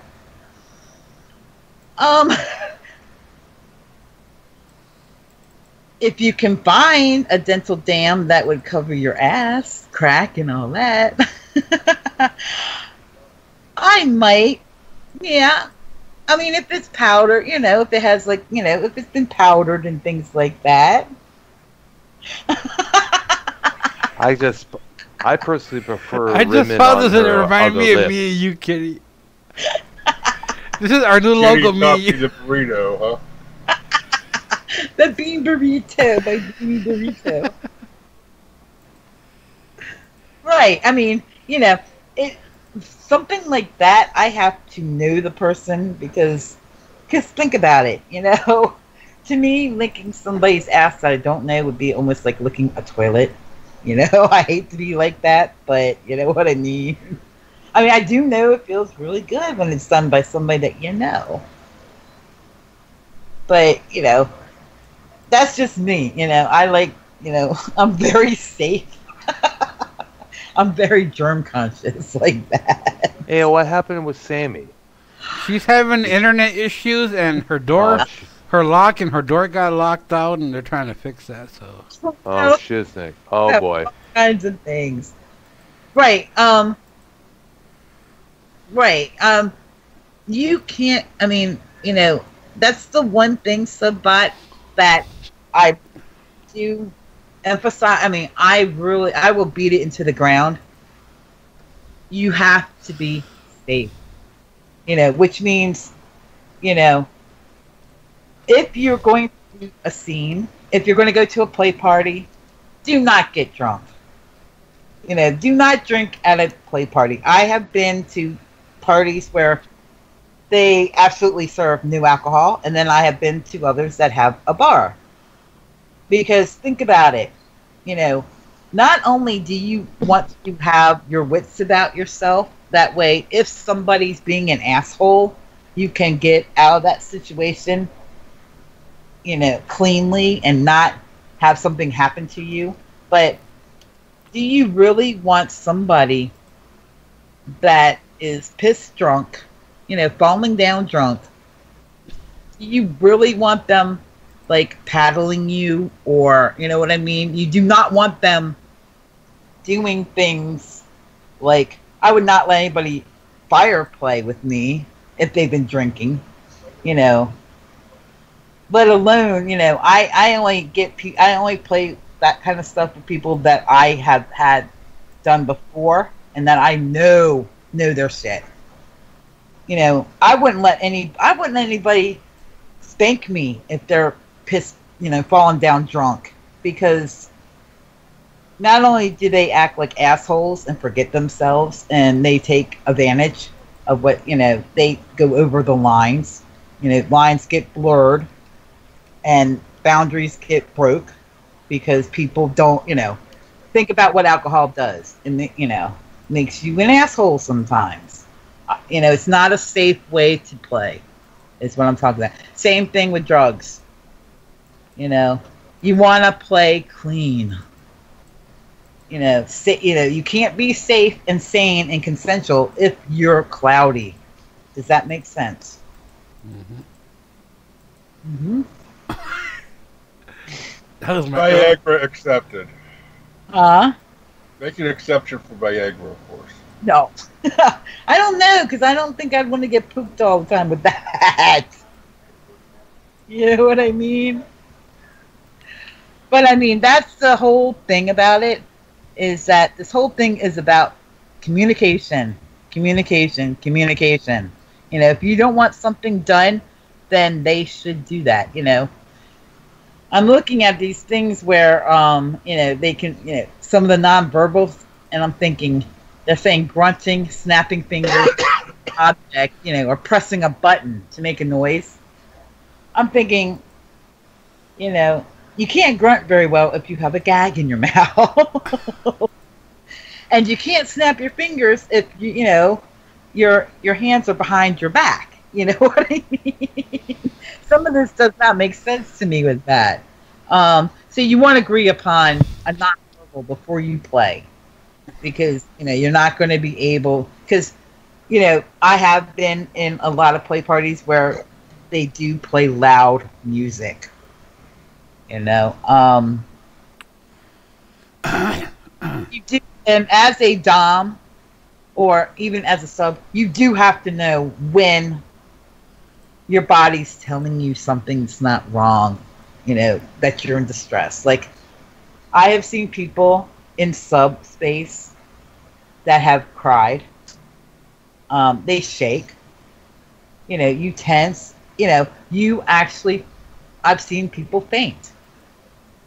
You have to know when, and your dom has to know when, you know, that it's something going, that it is subspace, or, you know, like we were talking about the health problems. You know, if they know that you have low blood sugar and they see you sweating, or you know, you're just not yourself at that moment, then, you know, they may want to say, are you okay? You know, how you feeling? You know, that's why it's so important for communication. You know, that way. I wish I could have DJ'd a BDSM party. I bet that would have been a lot of fun. Oh, it's very fun. I mean, you know, we can talk about the different things, you know, different music. Watch. I think there's a movie about that, kind of, called Eyes Wide Shut. Yeah. You know, you might want to, you know, like I said, do the colors. You know, red is there's something wrong, stop. Yellow is like, I'm a little uncomfortable, you know, can we make it comfortable? Or I'm getting to that edge where I'm not feeling comfortable. And green is, you know, hey, it's hunky-dory, you know, slap, you know, stink away. Or, you know, you might want to say, you know, on a scale from 1 to 10, how you feeling? You know. And Ooh, I found a good one. Hold on, Kitty. What? You may want to work colors for the other side too. You know, faster, harder, Here, deeper, whatever. I found one that has the colors. Let me know if this is correct or not, because I was thinking out of BDSM. Yeah, because I mean that actually the safe word can be anything. Like I said, that's personal to you. How about this? Look at this. Tell me, is this correct? Yeah, I mean, you know, it could be anything as long as you remember, and it's not going to be something that can be taken as right. That's it. Is that it? Right. That's it. But the second one is ease up. It does stop. It can stop for a few minutes until, like I said, you know, it may be something, if she calls yellow, it might be something like, you know, hey, my arm is going to sleep here. You know, you might want to, you know. Yeah. Yeah, I would edit that and say stop, address an issue. Where, what? For yellow, I'd say stop, yeah. address the issue.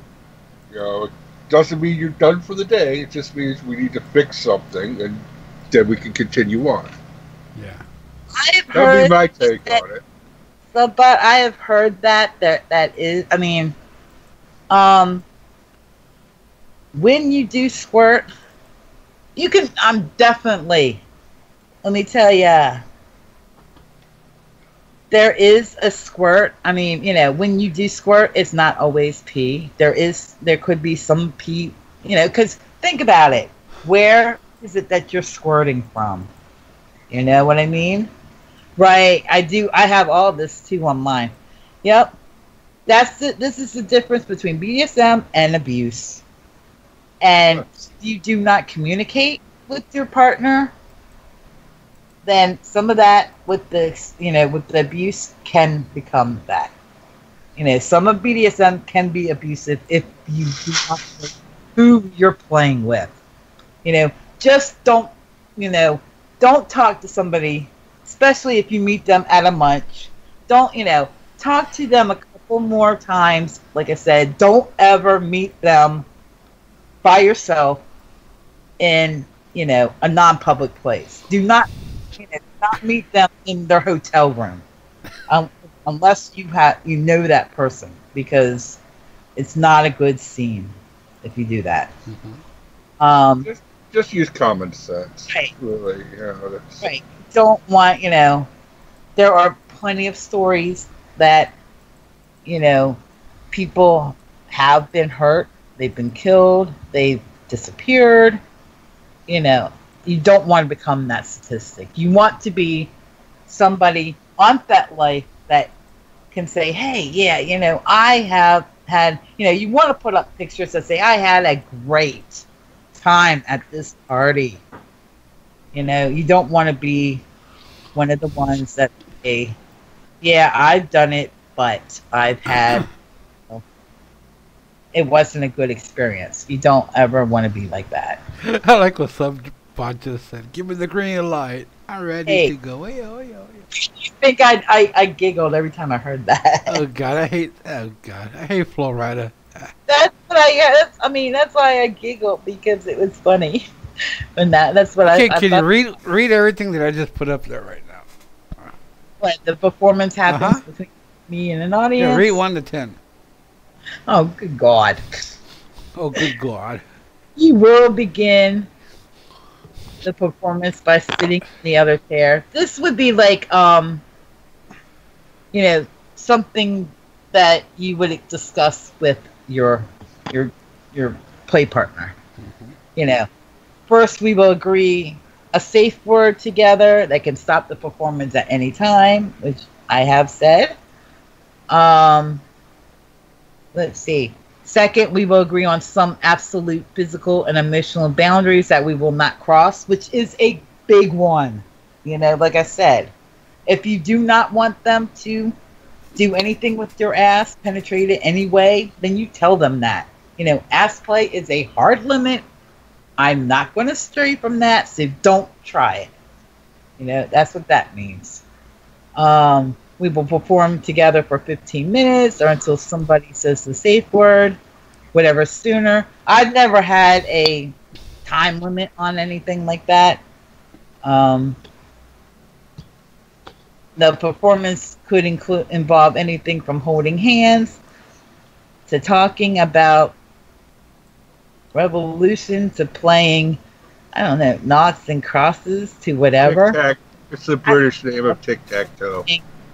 There's a box of things. Well, why don't they just say he's talking about a box? Just say kinky. Just say kinky D&D. There you go. Oh, good Yeah, God! that's a possibility. There you go. If somebody says the safe word, we'll stop and talk briefly to find out what happened. Right, that is where, if somebody says red, good night, Adam. I will, Good night, Adam. find a way to get early. Have a good one, Adam. Yeah, take care, Adam.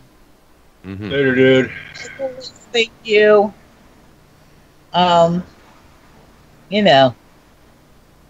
Audience, you may watch. Voyeurism is participation. Right. But I wouldn't mind watching. that has to be agreed upon, though. Yeah. Because you might have somebody that's not comfortable. Yeah, if you're gonna pull a page, Xavier Woods and read Brad Maddox, you better get permission first. Oh. Mm-hmm. See, I'm comfortable with somebody watching me in real life, but you got all know, I'm not comfortable on camera. Well, I know how you feel. I'm the same way. Right. I mean, I don't care, if people watch. I mean, I've had people watch before. I've been flogged in front of people. I've, naked without a stitch of clothing on. When are you not naked, kitty? Well, hey, I'm a true slave. You know that. That's what we do. And Bill's a master. Mm-hmm. See, that's it. It says that's it. We will do nothing you do not want to. No tricks. Yeah, no tricks, right? Because if you do, then you're not a man of your word, and that's the worst thing you can be. You're to a man, your word is your honor. Your word's everything. Yeah, I want to be in that audience watching two people playing tic-tac-toe. I mean, that's just... Depends on how erotic you can make it. Right. Next notes go. Okay,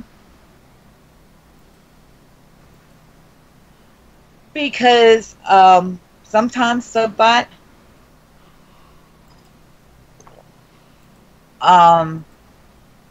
you can't, if you're in the middle of subspace, and let me see if I can't give you an idea of what subspace is. Subspace is like a good orgasm, but beyond. Does that make sense? It just, where an orgasm is just like basically, the vagina, This subspace involves every part of your body. It will affect every part of your body. So when you're in that area, okay, when you're in that subspace, that headspace there are times. I mean, I could barely talk. You know what I'm saying? I could barely talk before, let alone say not so hard because you don't have the awareness basically say that. So that's why, it's really good to have one word that you can remember, you know. What's your word, Kitty? I usually do the colors, Oh, you red do? and green. Like I said, I've never had to stop one. I've never had to. And performance is the same thing as scene. Have you ever heard of the word scening? Subbot? No, that's where. Scening. I don't think I've heard of it. That's what we call it in there. It's called scening. Or you play. Oh my God! Everybody's leaving me right now. You know, and it is. I mean, sometimes you can't communicate. Sometimes you have a gag in your mouth, so you're not going to be able to talk. What would happen mostly with my doms would be that they would, if they were flogging me or if they were cropping me, they would be in my ear asking me, is that okay? Is that too hard? Can you stand it any harder? How does that feel to you? So they can hear you if you are close. You don't, it's hard to communicate with somebody that's far away from you, like if they have like a bullwhip or things like that. It works better if they're close to you, so they can say, I guess, or you can even say, hey, where you're not having to scream to them. You can say, hey, not, that, not so hard, you're like, it's not, I'm not feeling that right now. You can say yellow or, easy. I wouldn't say not so hard. I would always say easy, and he would know, okay, it's getting a little too intense. Maybe I'll back off a little bit and, start over. That's always a good thing when, if you say, hey, easy, then they stop and, start soft again and build up again. Because that's how I like it, is to be built, eased and built up a bit.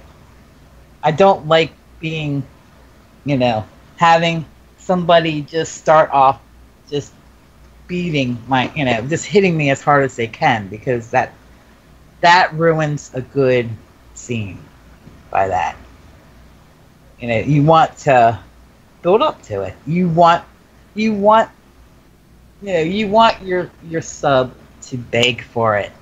That's the whole purpose of the total power exchange, is that you want them to beg you. As a dom, you want that. It's so much easier, so much better if you have somebody with tears coming down their eyes going, please, please, please, and you can say, not yet. It's a really good one. I've had somebody do that. I've had somebody tie me to the bed and then come back after a couple, after like 20, 25 minutes. Yeah, I mean, yeah, you do. If you do that, oh,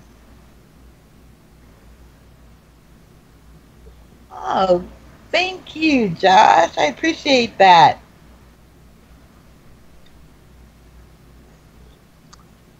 But you want to be careful and not walk away from the from the sub if they have a gag in their mouth because anything could happen. So you definitely want to, make sure they're safe. If you want to like tie them up a little bit, just make sure that if you're going to leave them for a little bit to tease them, that there's no danger around. Mm-hmm. That's I would personally let them take the gag out Right. for the time being until you get back. Right. If you know that they don't breathe very well, they have a hard time breathing when they're on their back, then, you might want to let them sit up for a while. You don't want them to be on their back, tied to the bedpost. You might want to sit them up a little bit and maybe, have their,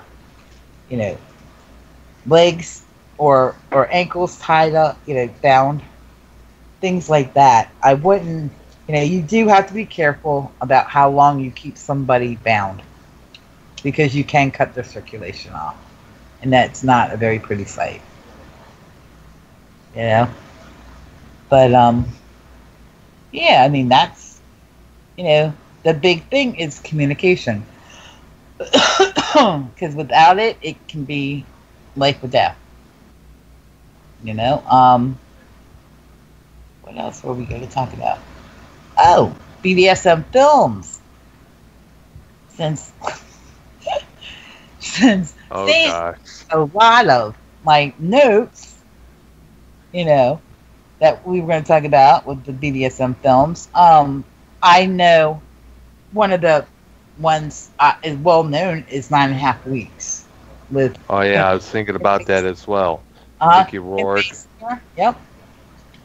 That is like my absolute favorite of BDSM, if you want to call them BDSM films. I mean, I do enjoy The Secretary. It is much better than, I'm going to call it, the weak remake, which is what 50 Shades of Grey is of The Secretary. It's ripped off very much about that. The one scene that I love in 9.5 Weeks is when he makes her crawl across the floor and has the crop and is cropping her ass. Mm-hmm. That is like one of my most favorite ones. I love when he makes her dress up as a guy and do a striptease. The cross-dressing thing, I think that's very sexy to do. Let's see. It is a cult classic now on DVD. The music is awesome on it. Mm-hmm. Especially that one song from John Taylor of Duran Duran. Yeah. I mean, I know that they have the Joe Cocker one. I love. You Can Leave Your Hat. Oh, that was played everywhere. Like when I lived in Richmond, Michigan, that was a favorite on karaoke nights. Oh yeah, I mean it's the perfect striptease song, mm-hmm. because it does have that beat to it, and it does make you want to take your clothes off. And it's it has a cute little catch there that you can use. You can get almost down to everything and still cover. You can, like with the hat. There's another one. What is it? Slave sex, and I had it written down, but if you heard it, you would know it. It's a really, like, I want to say it sounds almost calypso in it, but it's like sexual, and that's also in that movie. There's a little known one where in The Secretary, who it made a star of? Maggie Gyllenhaal. Yep, Maggie Gyllenhaal. You that, didn't you? You know who else is in there?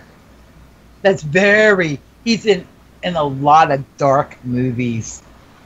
Ever hear of James Spader? James Spader. You read it. No, I saw the yeah. movie. Yeah. But not a lot of people know who James Spader is. Oh, I remember him. Mm-hmm. He was Patrick, in, Sex Al, Lies or and something like that. Videotape. Pretty he was in Kink. Less Than Zero. That TV series, The Blacklist. Yep. He was in White Palace. That's with Molly Ringwald. Mm-hmm. Mm-hmm. He makes the ultimate scumbag sometimes. He really does. He makes such a good scumbag. I enjoy watching him. Mm-hmm. And you know, he was in Crash, another USM movie. Let's see. I don't know if you guys have Venus in Fur. Have you ever heard of that one? It was done in 2014, and it's actually a play, and you know, of Roman Polanski. Roman Polanski did it. When I think of that title, I think of the Velvet Underground song. Yeah. I mean, you know, Venus in Fur. I mean, it to me. Absolute classic. It does. It means, you know, to me, it's like when I hear that title, I can picture a naked girl, you know, on a bed of fur, you know, fur coat, you know, or you know what I mean, a pelt. That's what I think of when I think of Venus in Fur, you know. But it is a Roman Polanski film. Anybody that knows Roman Polanski, Oh, we all know, definitely. knows and why he would write, you know, he would do a film like that, like this. But it's about it had Emanuela Signor. I don't know if you've ever heard of her. I think so, yeah. She did a lot of European. She's like a soft-core actress. Mm-hmm. She plays a erotic power. You know, she's a chaotic actress, and she plays basically erotic head games with the director. Mm-hmm. And that's what it's about.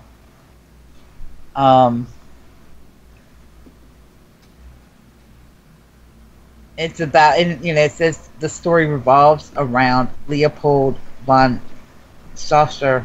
Oh my gosh, Mosch's 1870s novella Venus in Furs, which is a groundbreaking portrait of female dominance and male submission, which means, you know, it's basically one of the first dominatrix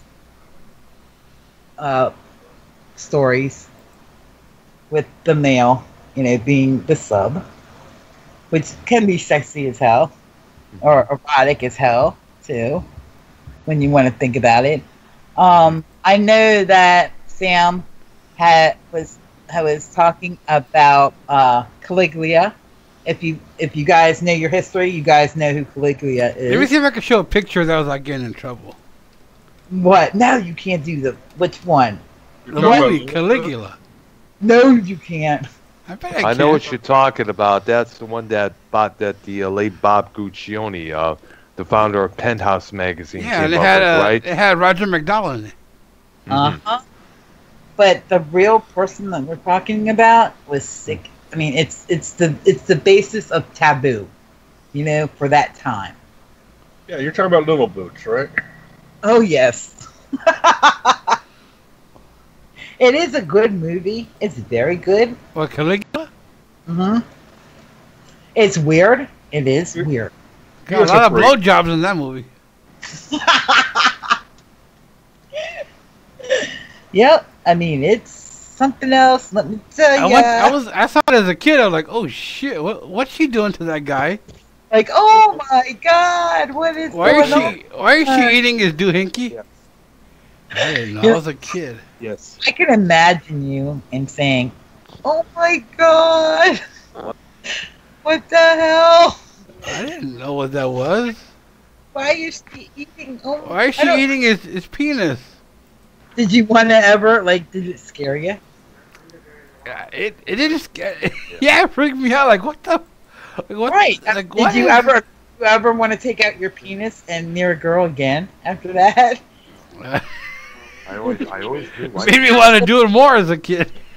No, I'm saying, but can you imagine that? You're thinking, oh my God. We I'm always we get have it back. Yeah. You know, my penis Alright. back. You know? A podcast, so Dr. Earl's on the phone right now. no, I have them like covered. Oh, it does say, and this is a good one for you, Bailey. What you might want to do is you just want to keep communication barriers open. With who? And you do want to, you know, if you have had a bad day or a bad week and you go to see your partner, your play partner, you might want to tell them that, you know, I'm feeling a little bit down, because that does affect the way play goes. Oh, you know. yeah, I don't think I have to worry about that anytime soon.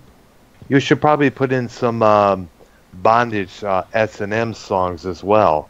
We mentioned a couple of them, Venus and Furs. Yeah, from and Kitty was Velvet gonna talk about Underground. BDSM movies too. Right. Well, Yeah. right. So I talked about 9.5 Weeks with you did? TikTok.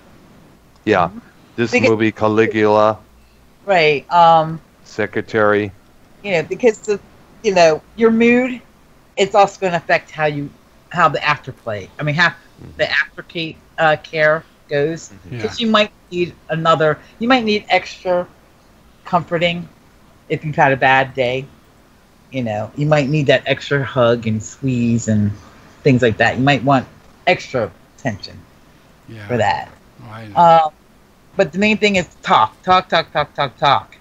You know, no question is a stupid question. If you know, it's how you feel between yourself and your play partner. There should be no stupid questions. I know. Because if it's gonna keep you from safe, then ask. Yeah. Oh yeah, I've heard of Ramenstein. Oh well, a lot of BDSM music. Oh yeah. I listen to what's somebody called Master Mindfuck.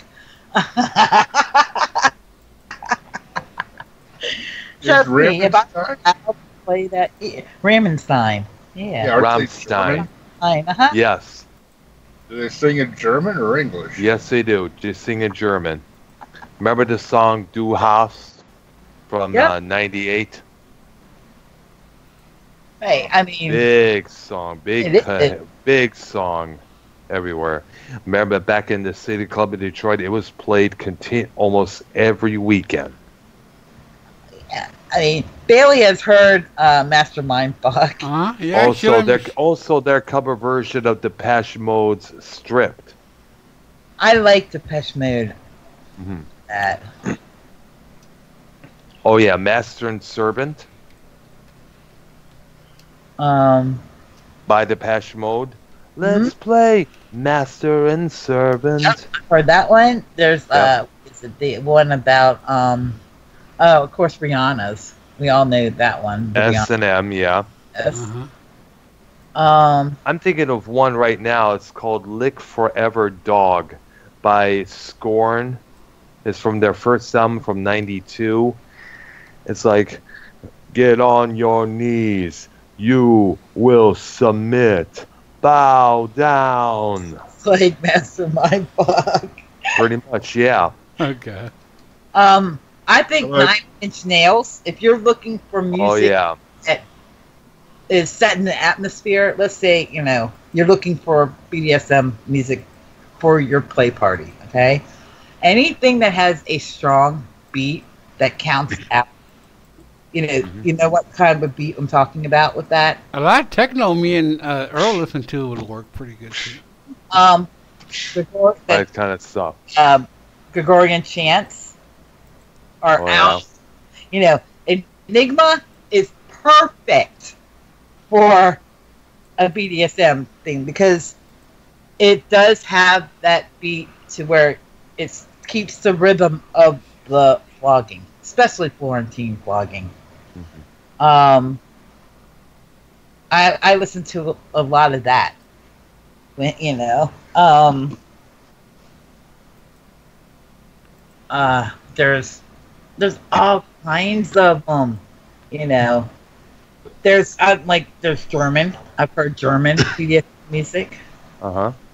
Now, you do have to watch German anything when it has. You know what's good music? I'm sorry. Go ahead, Kitty. I know. I'm saying you just have to watch anything with German. You know what's good too? Two Live Crew. I'm so horny. We love you. Oh yeah. Well, that's when everybody's. That's when you get to twerk and get slapped on the ass at the same time. You know. Yeah. I don't know. There's a song from I think it's the early '90s, maybe the '80s, called Jane Child. You Are My Religion. Oh yeah, I remember her. That one's more of the psychological side.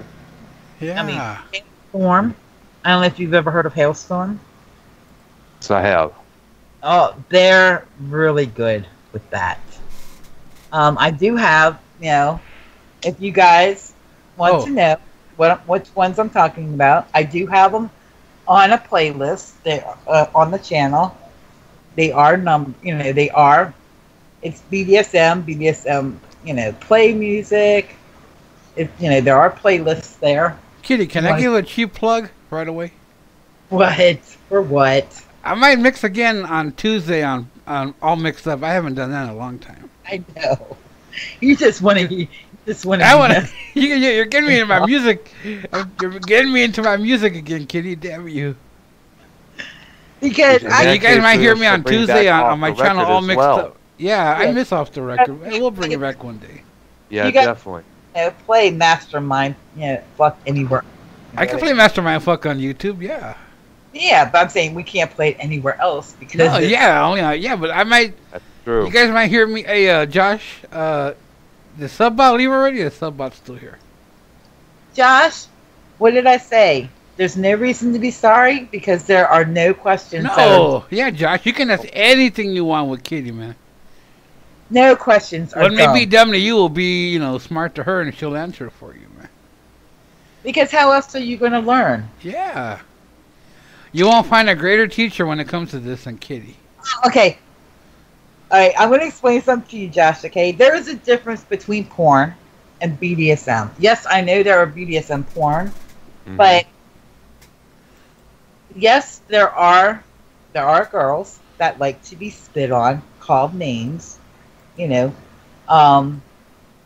Yes, they do like to be. It's called degradation and humiliation. You know, that is an extreme form of things. You have to be really strong to be able to do that because it can get really, really degrading. You know, I've seen doms and masters make their subs lick their boot and, you know, put their thing. And there's my enigma. Oh yeah, by the way, we also gotta plug in the group Sleep Chamber just as well. Definitely. All you have to do is when you're on YouTube, put in the search BDSM music and it will come up. Yeah. And you can pick out your favorites. I mean, you know,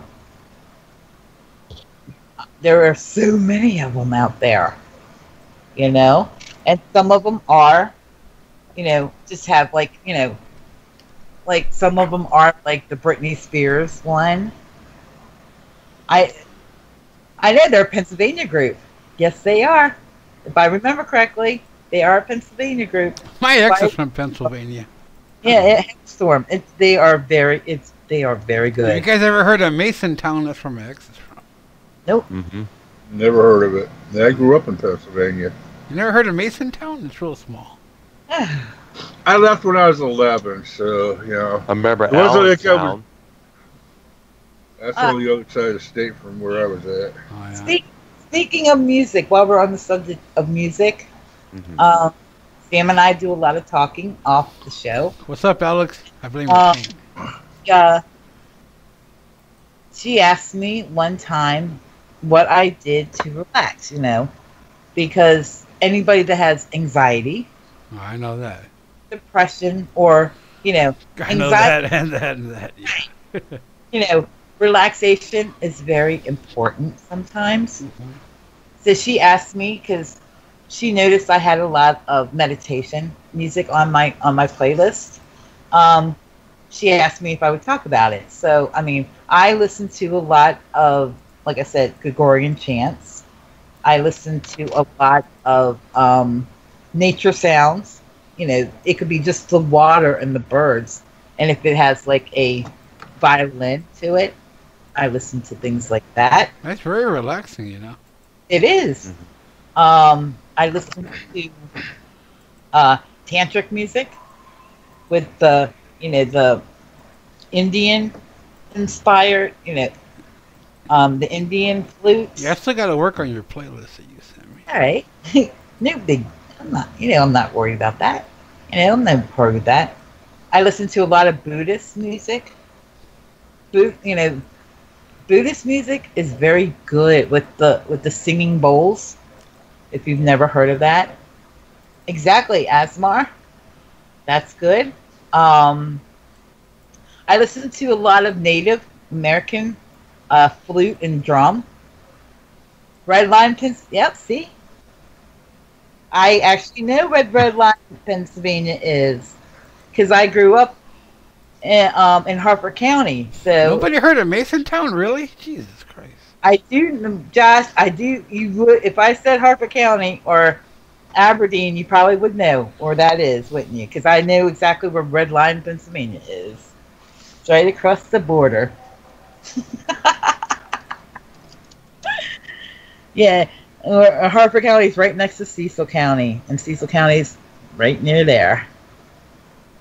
I've been to the Harris potato chip factory there in Pennsylvania. So it is a small. Actually, Kitty, Masontown's not far from you. Really? It's downstream on the Mon, probably about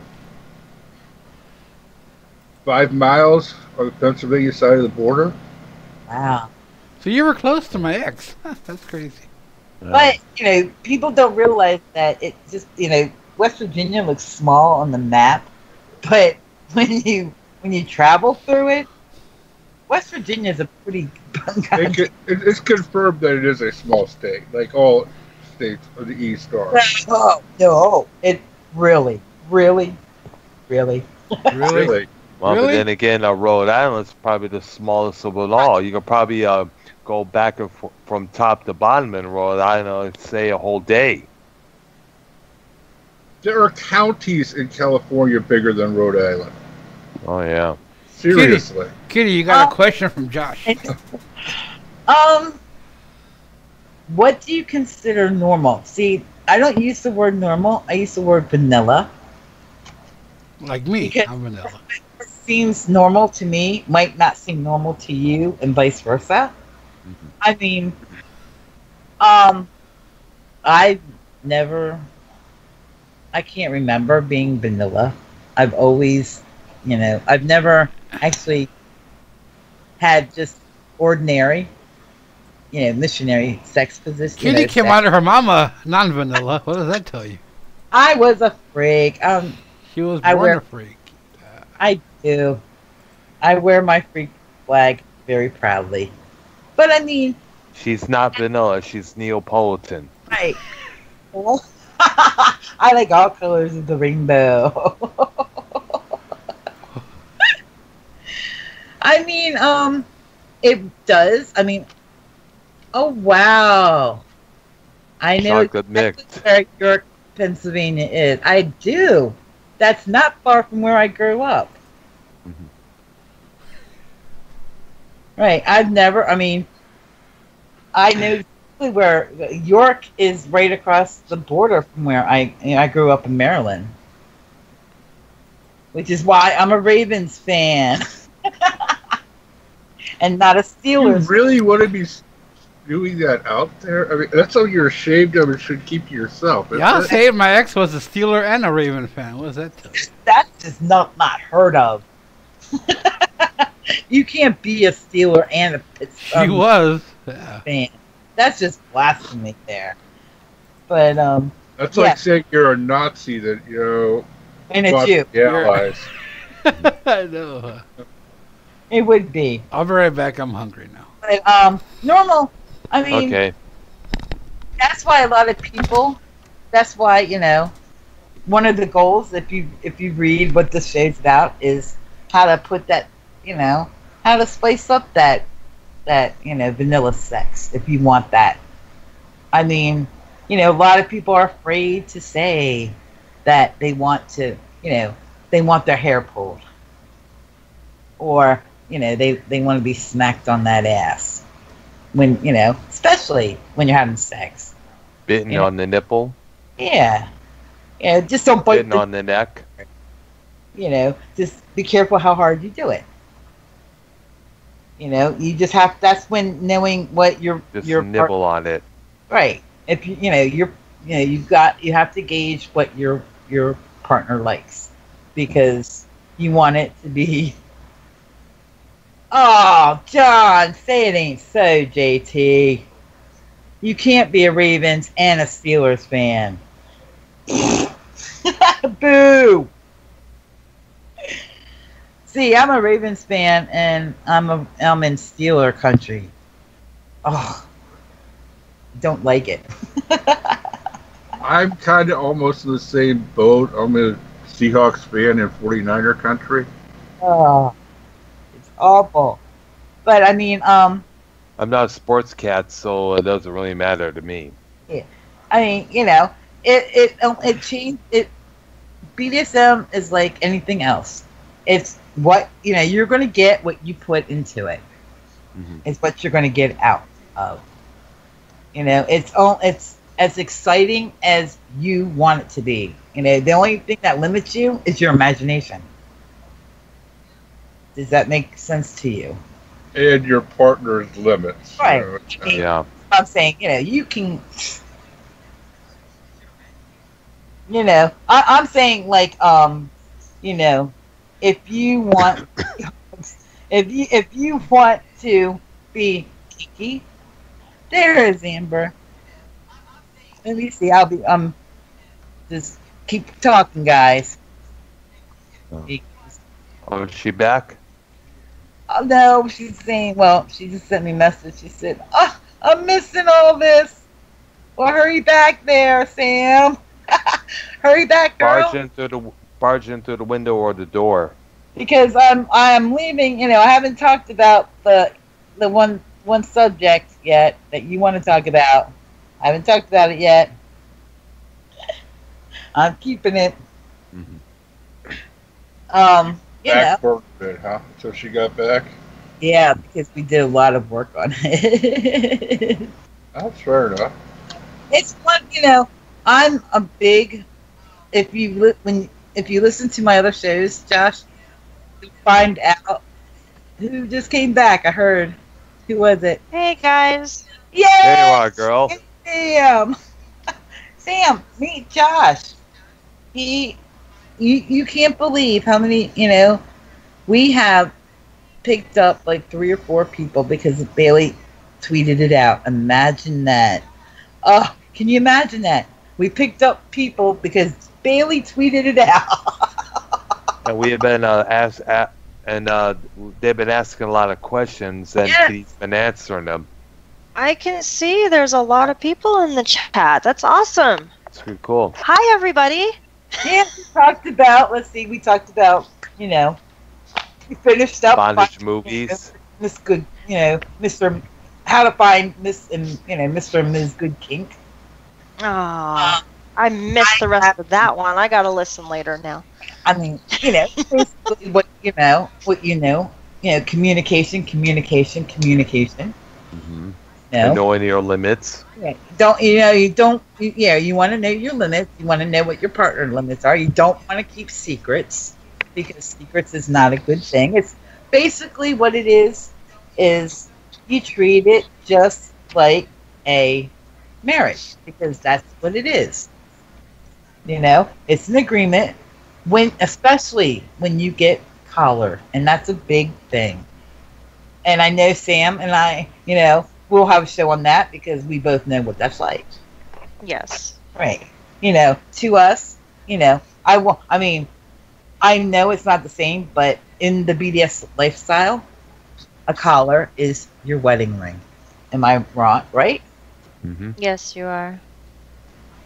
It's a very big thing. It's not, if you're serious about this, you don't take it lightly. No, you don't. Right. And if you do, I mean, there are people who do. They call them the Velcro collar wearers, where they can just take them off whenever they feel like it. It comes on, goes on and off, and no, it's actually an honor to wear somebody's collar, and it's an honor for exactly. Sorry. My internet is still... Sorry, guys. My internet's going in and out, so if I lose you, I apologize. That's all right. You'll find us. You always do. Yeah, I always find my way back. You. Yeah. Aw. See, one way or the other. I feel loved. And you're not given the... We have to correct that, huh? Sam, you're not given a collar, you earn it. Oh, yes. Now, you definitely earn it. Yeah, and it's if you don't use it at like a carrot, you don't use it like that, like a carrot and donkey. Well, there's a lot of people who do. They do it just as a status thing, like, oh wow, I have a collar, I'm something special. It's to show that you're proud of who you're with. Right. You are committed to who you're with. You're not. Man, it's not. It really it is a commitment between two people. So it means that it is a wedding ring. I mean, it's like you are married. Right. And you don't That's exactly. You don't threaten to take it, or actually, you don't take it away if the girl does something bad, like genocide of Klondike bars. Right. You don't. What you genocide of Klondike bars. Oh my God! Where did that come from? Kitty, what have you been up to? No, that's a story I had done. That's something I did. Very good, Josh. Where are you coming up with these questions? What did he ask? He said, so would that be considered your master? Well, that's up to him. I mean, I always call him daddy because he is a daddy dom. He calls himself a dom because master, to be considered, to call yourself a master, and you have to earn that respect. You know what I mean? You just don't call yourself a master. Am I right, guys? Mm-hmm, yeah. You can't. No, and master is a what do you call it? I don't want to say a name. It's not a name. It's an honor that you it's a title that you do have to earn, and it's an honor when a sub is going to call you a master, because that means that there is such a bond between the two of you. And yes, when you do wear a collar, more than likely that is your master. I mean, it depends on your relationship as well. Like with myself and Jamie, it's more of a mutual. Sir. A mutual. Yes, it's more of a sir. I mean, I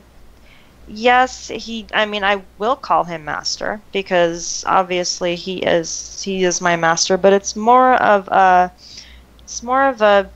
I don't know how to explain it. It's just the commitment between us, and it doesn't have anything to do with a sub and master. It's not.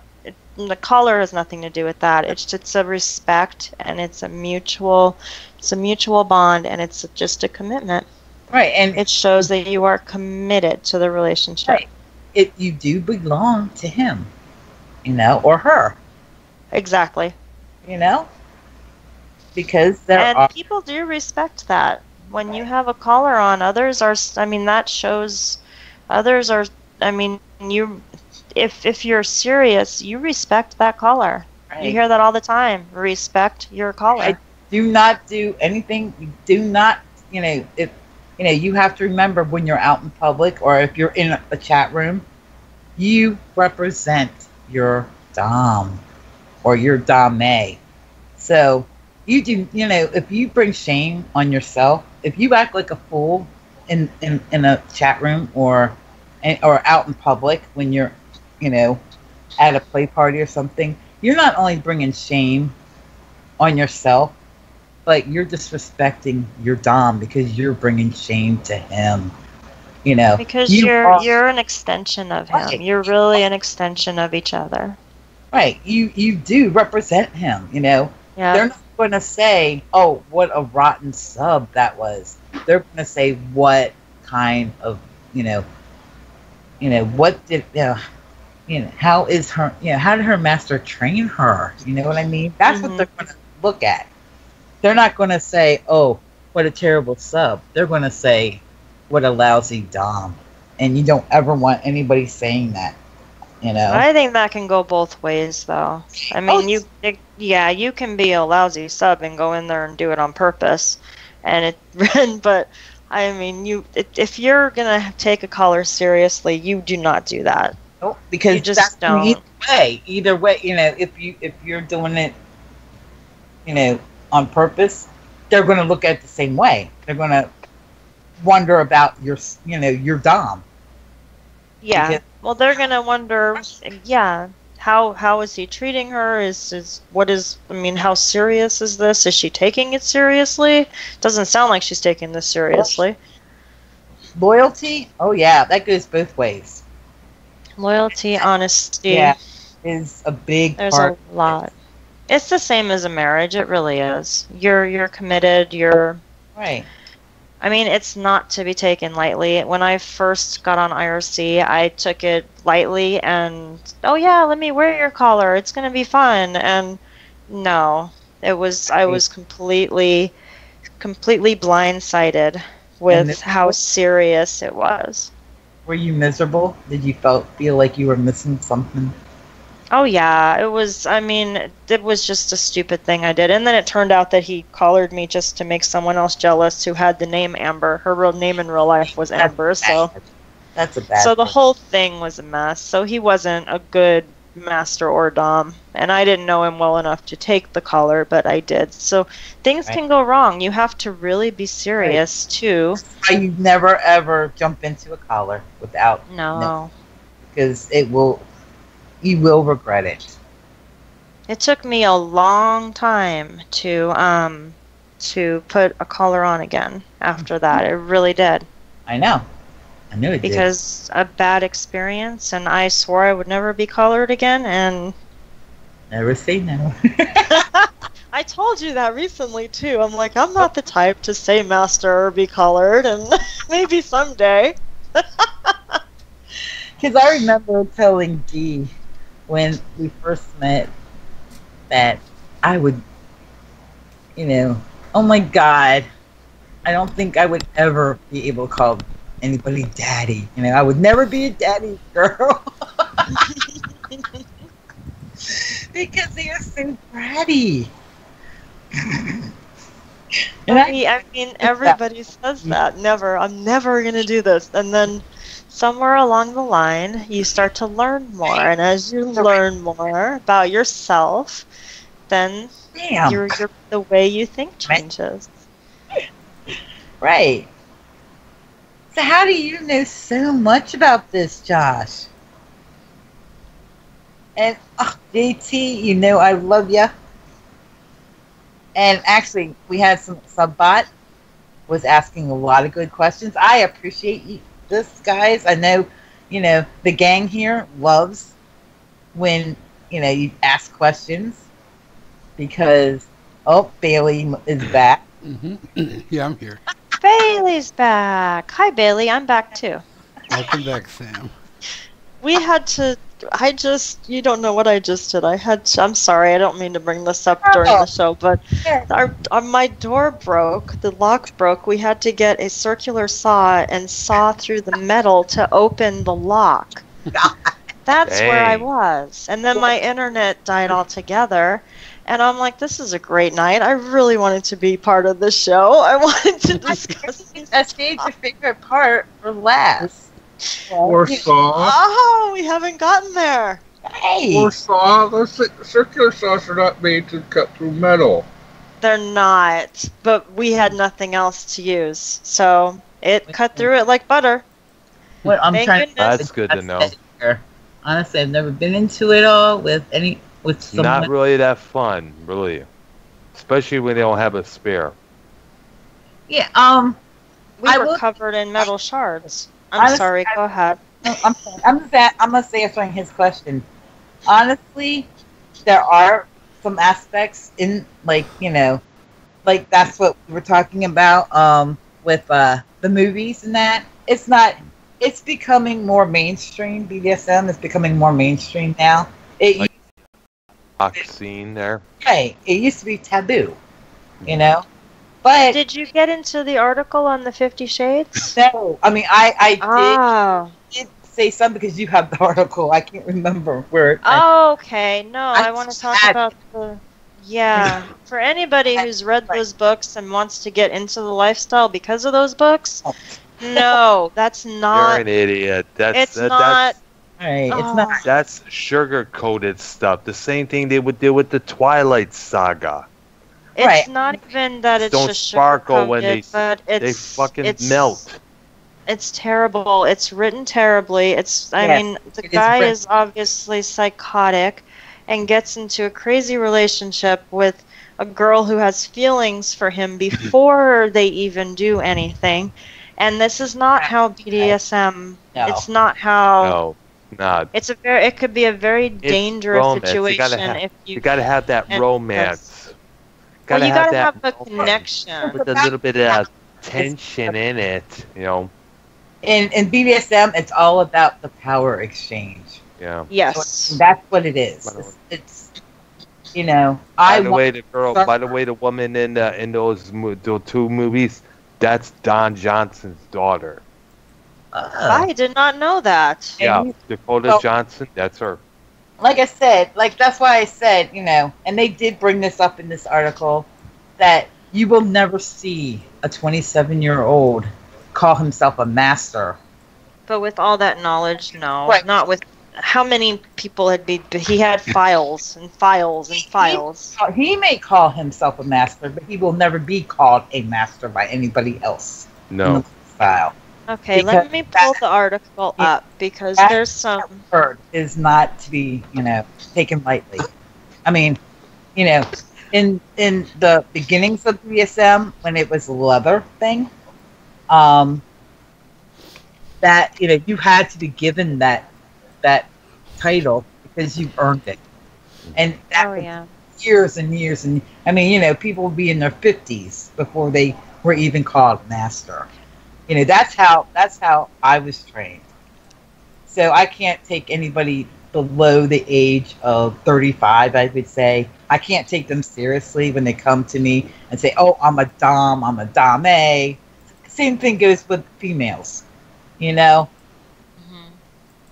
No female is going to be taken seriously if they say, and we see them all the time, don't we, Sam? In the rooms, oh, I'm 19 years old and I am a fin dom, which means she gets paid. She's a financial dom. Mm-hmm. I do know that there are some paid dame, professional dames and doms. I do know some, but they do not treat, they do not act like these fools on here that want to say, oh, you're just my cash piggy. No, that's like a dead giveaway. If they ask you for tributes, they're not the real thing. They're playing. Mm-hmm. No, There's a lot of people posing, and there's so many people who pose, and we call them the wannabes. I mean, there's so many wannabes. I did pull up the article, though, and so it basically, if Christian Grey was older than 27, it would make more sense. There's no way someone so young would have accumulated so much knowledge. It takes years to acquire the level of expertise.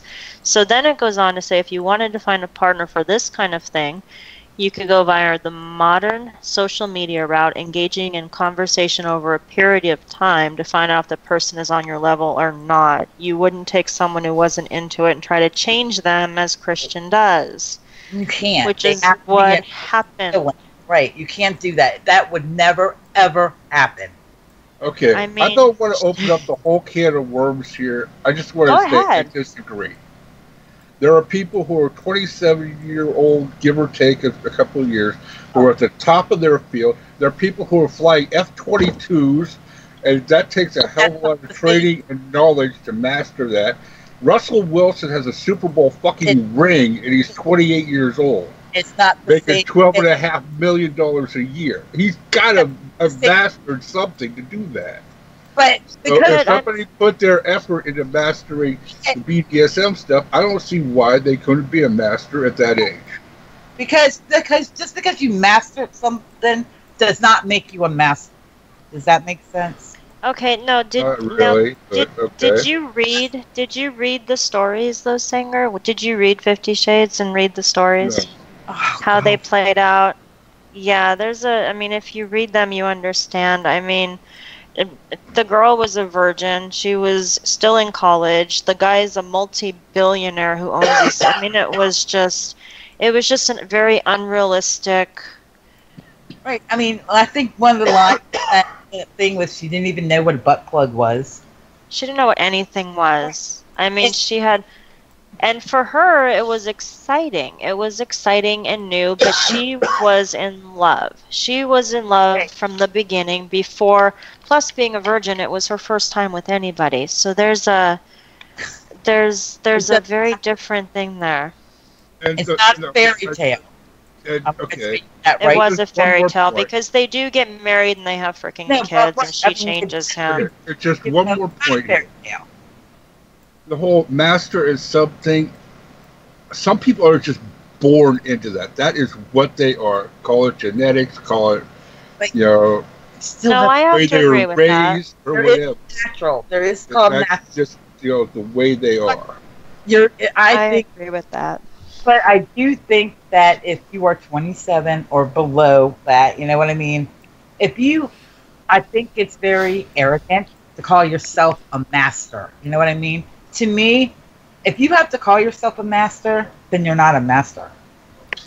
Somebody else, you know what I mean? Somebody else that respects that knows how much time, effort, and knowledge, you know what I'm saying? First of all, a male should never call themselves a master. The woman is responsible for giving that title. That's my opinion. Right. A man can't come forward and say, "Well, I'm your master." And you don't do it after a week of knowing him. You don't call him master after a week of knowing him. Please. No, it takes a long time. That's what these people in the mainstream who don't really who only go by 50 Shades and shit only know so far. You know, remember, we got people who think they could be to say they're into Wicca because they watched Harry Potter. That's true as well. I'm just saying that there are other skills out there that can be mastered by people. Yes, but not at that age. You know, look at Bobby Fischer. I mean, he was a grandmaster chess champion. 14 or something. Okay. If you work your ass off, you could become a doctor by 27. Mm-hmm. I'm not seeing the big difference here. Because the only thing they're saying is that after the books came out, BDSM was the rage, and every woman wanted to experience the lifestyle, and they're just saying that reading the books and putting the two together is a very dangerous thing. I mean, I'm not saying because he's 27 he couldn't have really put his whole his Yes, whole life into this, but I something. couldn't see. I mean, he had a file of like 15 or 20 girls, and I don't see how that's Right. possible by the age of 27. And to have his red Right. room of torture is what How she much called are it. No. You know, how much are you going to know? Let's say he started at 17. How much are you going to really know in 10 years? And You how know, many Kitty, people? like I said, by 27, you can get a doctorate degree and you can be operating on people open heart surgery. Listen, If you can do that, why can't you do that? because it's not the That's same simple. thing. It's not the same thing, but it's not any more complicated either. In a lot of ways, Okay, I said my 2 cents worth. So I know. just, I think everybody's points are valid. I think everybody has a valid point right now. Hey, Yes, if you really Base- put yourself into Stop it. that. But the way the Really? books were written, it was not realistic. That's all I'm No. saying. It Right, It wasn't was a like realistic. I said, it was had to be But you're lighter for the mainstream crowd, so that way all the people say, "Oh, look at me! I'm tied up to this cross up here." Parissa, can you get a selfie of it? Guess to get some selfies. Ooh, I'm getting whipped. Oh, I'm getting erotically aroused here, and then all of a sudden, boom! That big surprise. They'll be like, "Oh shit! I wasn't expecting that." that's why you never say, in the middle of a BDSM plaything, I like to be tied up because, and don't be surprised when you are. Yeah. You'll be tied up in a very quickly. But I am saying that Sanger is making a valid point. I mean, but it would have been more realistic the way the book was written if he was a little bit older and had some more experience. But that's just that one story. But Sanger's very correct. If you put your mind, not in BDSM, but in other things, Right. yes. I'm not saying you can't be you can't master anything else, but in this, Oh, yeah. to be called a master at 27, it's a little bit, you know what I mean?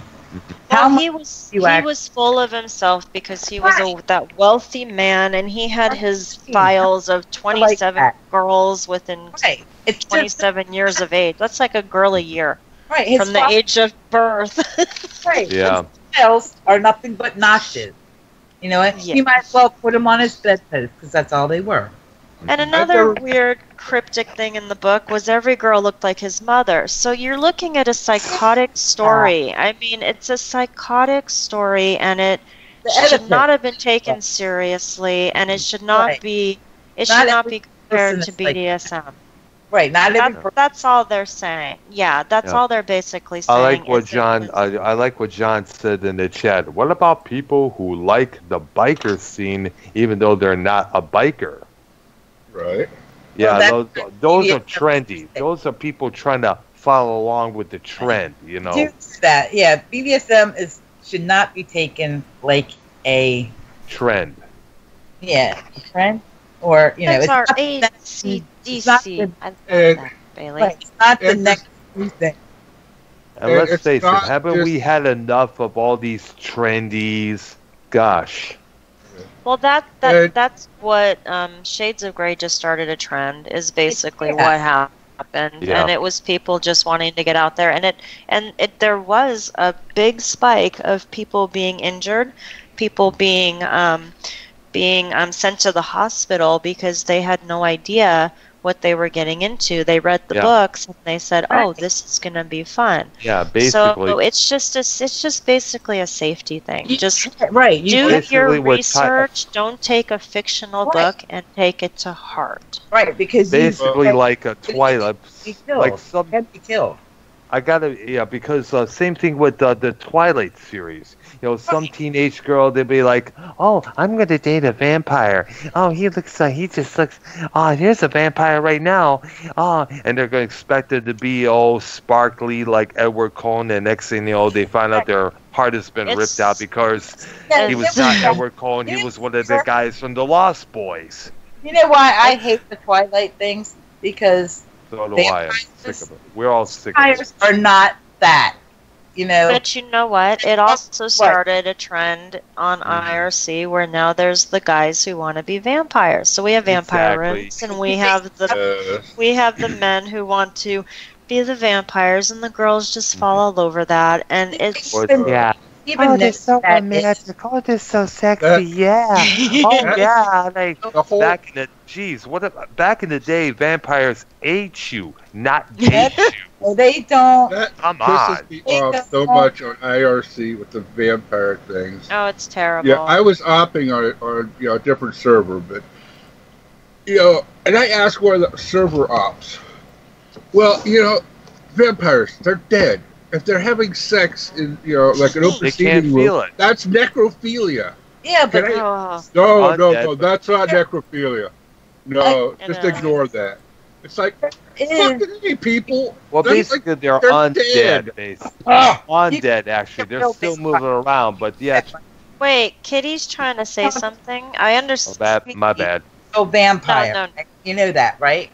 What? There are vampires. They're just not the vampires that Bram Stoker wrote about. Yeah. There are people who do sleep in coffins. There are people who do. They do not bite Yes. the necks. They do, cut, and they have donors. People that allow them to be cut. Blood. Right, and they do drink the blood. It's a You dangerous can consider thing. that I a have fetish. Right. shows It's about that. Well, wasn't it at one time a treatment for not hemophilia, but bleeding. something like that? Right. I The mean, bleeding, yes. but No, I mean they're drinking the blood. Oh. people. Well, there was a queen. I think it's Queen Mary of Scots that thought, she would kill people, and especially, I believe, virgins, female virgins, and bathe in it because she thought Leave it. blood made because it young. would keep her young. Right. Yes, How do you remember know that all this story. stuff, Kitty? My gosh. You bring up the most amazing things to me. I just sit there. You are like a fountain of knowledge. It's weird. If it's weird, it's interesting to me. Yeah. That is so Yeah. great. I love I these wonder shows sometimes because if it's Kitty just, listens- there you go. I wonder if Kitty, just now I'm wondering if a Kitty ever listened to Coast to Coast AM. No, I don't think I've ever have. Oh, it's a show that me and a couple others were turned on to back in Michigan. I had It's the original Lost horse. Boys. Exactly, that's this what I'm is talking that- about. No, it is a Keep Lost her Boy. Southern, Near yeah. Dark. It's not Near Dark? No, it's a Lost Boy. No, Lost Boys. Oh, You have know you ever what? seen Near Dark? That was a great movie. Yes, His I'm Ted's in there. Ted Yeah. and Jimmy Gertz and Kiefer Sutherland and Oh. the boy. Yeah, Ted. That's Ted from Ted and Bill's Excellent Adventure. Alex Yes. Winter. Yes. And I love Jamie Gertz because she was in Less Than Zero. Have you ever seen that movie? That's a Less good Than- movie, yeah. Andrew McCarthy. Oh, Yes, my definitely. gosh. I didn't even realize that was her. Yep, Hmm? that's her. Remember that song, "Cry Little Sister"? I movie. have that on my playlist. That's my Yeah. house I have favorite. that song. I made a remix of that a long time ago. I love Yep. that. It's wonderful. But I mean, that is not. It's the Hollywood version of vampires. Okay. I've been in rooms on IRC where they'll have the vampires who just get the girls out there and they think it's erotic to suck their blood, do it in a very erotic fashion, then send them back to their corner. It's And very that's considered a scene. right. It's very dangerous. To do in this day and age, if you think about it, it's a very dangerous practice to be in right now. Because I mean, I have done it, but I wouldn't do it anymore. I would not do it unless I knew the person. I mean, because you are opening yourself up to disease now, unfortunately. Exactly. So I no, don't think I would ever get to the point Right. where I'd let someone do not know. be like that. That's just a little weird. When I was young, yeah, you thought vampires were great. And, I mean, they made them look so sexy in the movies, The Lost Boys, and Near Dark, and Or like, who was it? Or whichever Dracula comes out. yeah, like How many Brad Pitt. Dracula? How many? How can we forget Tom Cruise and Brad Pitt, man? Oh, That's gosh, just Interview what with I the was Vampire. thinking of that one. The What's book's his great name? too, but yes. Or the Eddie Lestat. Murphy. Eddie Murphy did a my vampire God. movie too, didn't Yeah. he? Vampire Oh my Hardcore. gosh. Yeah. Yes, he did. George Hamilton. Mhm. Lauren Hutton did one. Death by Stereo. Great, Bailey. I love it. That's great. Oh, okay. We have to get to. Oh my God, I remember that too. That's like one of my all-time favorite movies. But Yes. to wrap up the whole 50 Shades of Grey, it is Hollywood BDSM. It is not the real BDSM. That's the only way. There's nothing real. There's nothing real in that story. If The you only want real to thing report- was when they went through the contract. The Right. contract sitting down in an office You've environment. seen that? Yep. But You are, it's not slavery as in slavery. You are. well, even before they did the contract, they'd already been intimate, so it defeated. It was just not. happened. It that was way. Hollywood. It's always Hollywood. It I doesn't- mean, it's just be careful is all we're saying. Is just be careful Right. by reading fiction and thinking that it's going to be like real life. Like I said, after the movies came out, there was a spike in injuries. There was a spike of hospitalizations. There was people going out and doing things that they did not have knowledge of. And that's all they were really saying about the book. people coming in and claiming to be something they weren't, and that's not cool. No. Just because you read 50 Shades of Grey does not make you a dom. And it You know? doesn't make you a sub either. No. Because you have no idea. You don't know what you like, what you don't like, how to use a safe word. You don't know any of that. And you're going to let a guy just do whatever they want, and you have no idea That's not being a what sub. you're getting You allow into. somebody to do that. If you No. right, if you hear anybody or in the chat saying, if you ever see, I have no limits, run from them or call them out as being a liar, because there is no such thing as a no limit sub. Everybody has a their limit. limits. You know what I mean? There is no such thing. Or if you see, you can do anything you want to me, or That's my movie. Were you guys discussing Caligula? That was a great one. or if you hear some, we call them robo subs. Oh, they are. They're robots. They If just you see somebody that says, "I do nothing without my master's permission. I can't think without my master. He tells me what to think. He tells me what to eat. I don't do anything without him." Yeah. Oh, I've seen some come into a room and then the master will be like, "Nope, you're taught. They're not allowed to talk to other people." I mean, it's to the point where it's Micromanage complete. like that. Yeah. It's like Yeah. it's Right. like the sub calls the master at work. Can I have fries with a Happy Meal? We call 5,000 times at work. That's a bad thing. That's a bad That's a bad situation. That's And- not a situation you want to be in. And make no mistake that a lot of people do, that being a sub makes you weak. Because It's they're very not. powerful. Because these girls that say, "Oh, I don't know, I can't," because, or they want to say, "I have no power." Bullshit. Oh. All bullshit. Please. Because Subs actually carry most of the power. Me and Kitty have discussed this. Hey, The subs power of the sub. we're not weak-minded like a lot of people. We do not let people, we're not weak-minded that we have to have people tell us what to do. That's not No. how it works, folks. And you know what? A good master is not going to want a sub that's a No. robot and does everything they say, unless they are not a real master. Hey. You want your sub to, like me and Kitty were saying, you have to You Like, have to be able to stimulate them intellectually as well as sexually. Nobody wants someone who just agrees with everything they say. Yes, okay, you're right. Oh, what do you want me to do next? I mean, no. You get bored. They get bored, and there's nothing worse than a bored dominant. Or a it's board terrible. sub too. It can go that Yeah. can go both ways But I'm too. saying There's a lot. They get rid of you faster than anything. Yeah. If you Exactly. I want to ask this. I was thinking when we were discussing music. Now, as you know, I listen to a lot of dark soundscape, dark ambient stuff, usually at nighttime when I'm riding on my bike. right? What about dark soundscapes for music while you're doing your bondage, while doing bondage routine? You know, It all depends Like, on the person, your right? taste.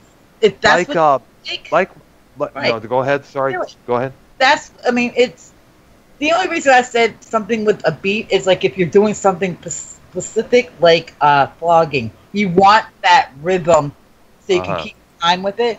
But anything else, it's if it makes you feel good. You know, if you like, you know, if you have a good time when you're hearing that music, then by all means use it. Yes. I mean, people can like rock. I mean, you don't have to have a specific type of music. You can have rock music playing. Right. You can have heavy metal playing. You can have punk Right. rock playing. If that's what Right. that's what does it for you. Right. If you're So I trying was to thinking get about- atmosphere, you know what I mean? That's you might want to, you know, do that. Because I remember that one room where you showed me with all the candle wax and with all that stuff there in the previous one. And I was thinking about some of, like, say, I mentioned this project before. It's on, we follow each other on Twitter, and plus a sub to their channel on here on YouTube, Iron Cthulhu Apocalypse, which is a dark soundscape project. And I have a lot of the stuff on my MP3, and I was just thinking about that. Would it, you have to really go to the channel, listen to some of the stuff like Universal Tomb or Veils at the Foundation, which is over 2 hours. Yeah. And basically, this I'm thinking of this kind of stuff like that stuff would be more like the candle wax on the people's bodies, certain parts of their bodies. Could Get into be that- anything. Get into that tonight. But first, we got to get into the kinky Disney. Oh, yeah. I think I know what you're Bailey, talking are about. you ready? Are we Mhm. ready? I'm ready. Dale and I Are you there, Bailey? What? Are we scaring you here? No, I'm alright. Just being quiet. This all started because Sam was looking at my FETLIFE, and I have a lot of Disney, kinky Disney. It's one of my fetishes. Okay, there, you know. And we were talking about the different Disneys. You know what I mean? And I was totally floored. There we go. I Yeah, I love see it there. Tarzan. Oh, that is. Aladdin, I see now. Yeah. now, can you? Okay, you can just tell who picked which picture. Okay, yeah. I picked Tarzan and Jane, and Kitty was more for the other one. But the way Tarzan's looking at Jane and holding that rope, holy crap! Jane's in for some fun. He's got it bound. You know, I like the other one because you know you don't know where his hand's going. It could go anywhere.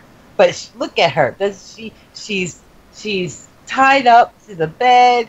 She's got the blindfold on. Does she not? She has music in her ears too, so she cannot hear. She's probably listening to Enigma Probably. Here we go. How about this one? Pocahontas. or Master Fuck, right? There's your Pocahontas. I'm Kitty has such a girl crush. Tell me Oh, we she's have. sexy like that.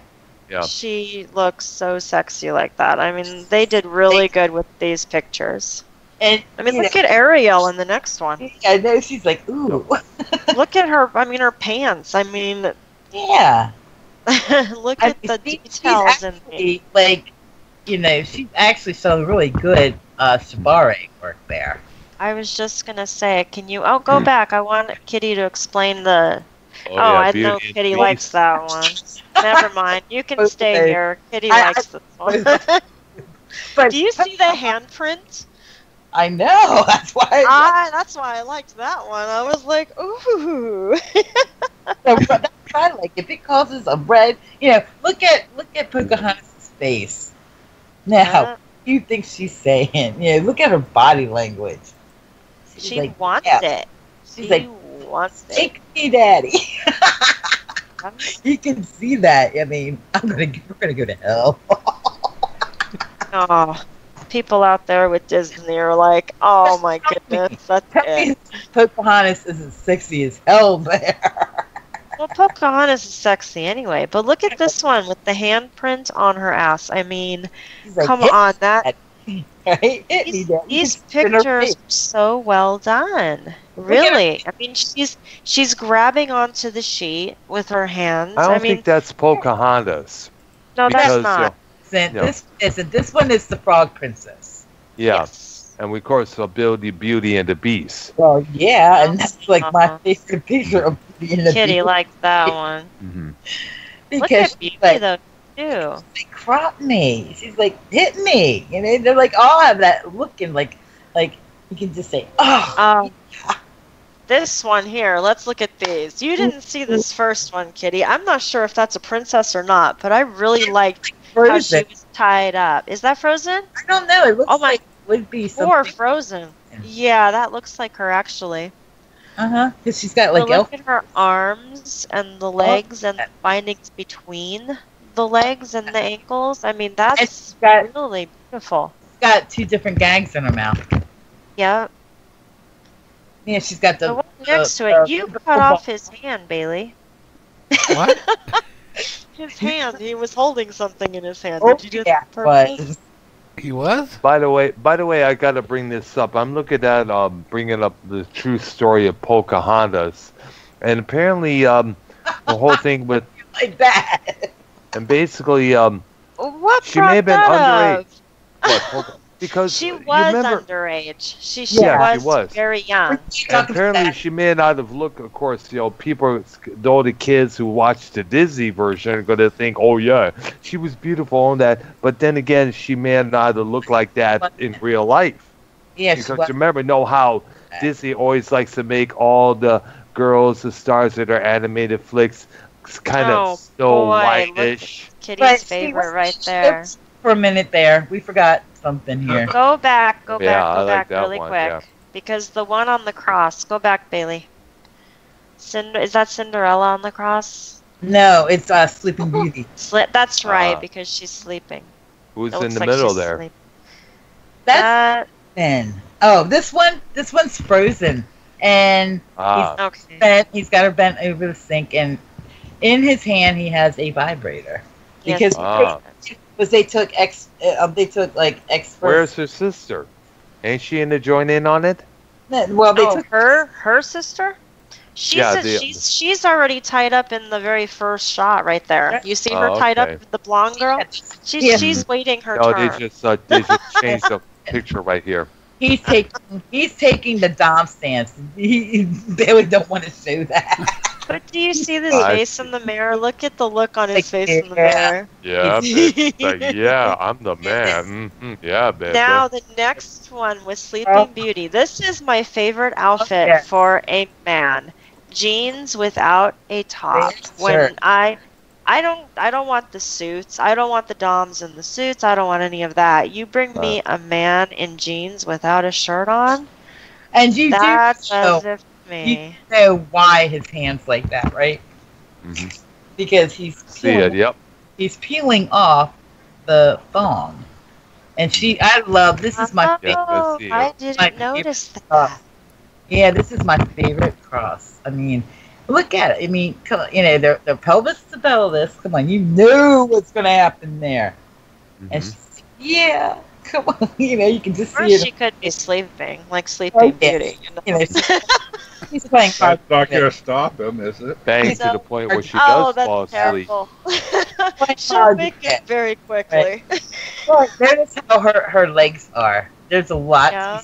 about body language. That's Yeah, why these he's pictures on. are done so well. I mean, I was impressed with the picture. She's I've like- never looked these up. She really I'm is. very- She really is like drawing him into her. If you look at it, that to me, that's sexy. You know, that's very erotic. The whole picture is. I mean, if you look at everything. Oh, and here we go. Kitty's favorite word in the world is right there.